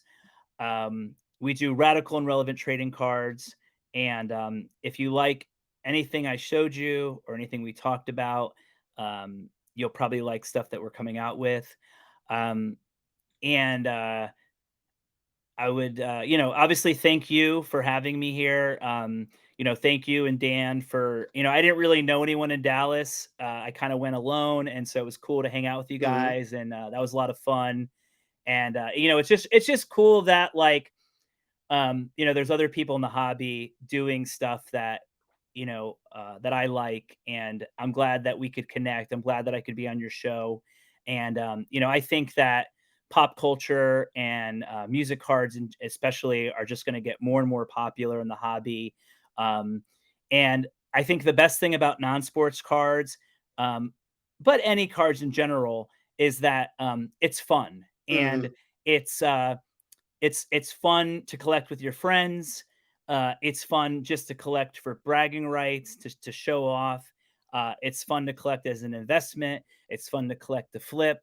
It's just fun to collect to have, and that's my motto. I said, I always say, don't collect unless you're having fun doing it, because then, if you're worrying about how much stuff is worth all the time, um, that's one way to do it, but that's just not fun for me. And as much as I like buy, there's no other feeling, as than buying a card for, pulling a card out of a pack, then selling it for thousands of dollars.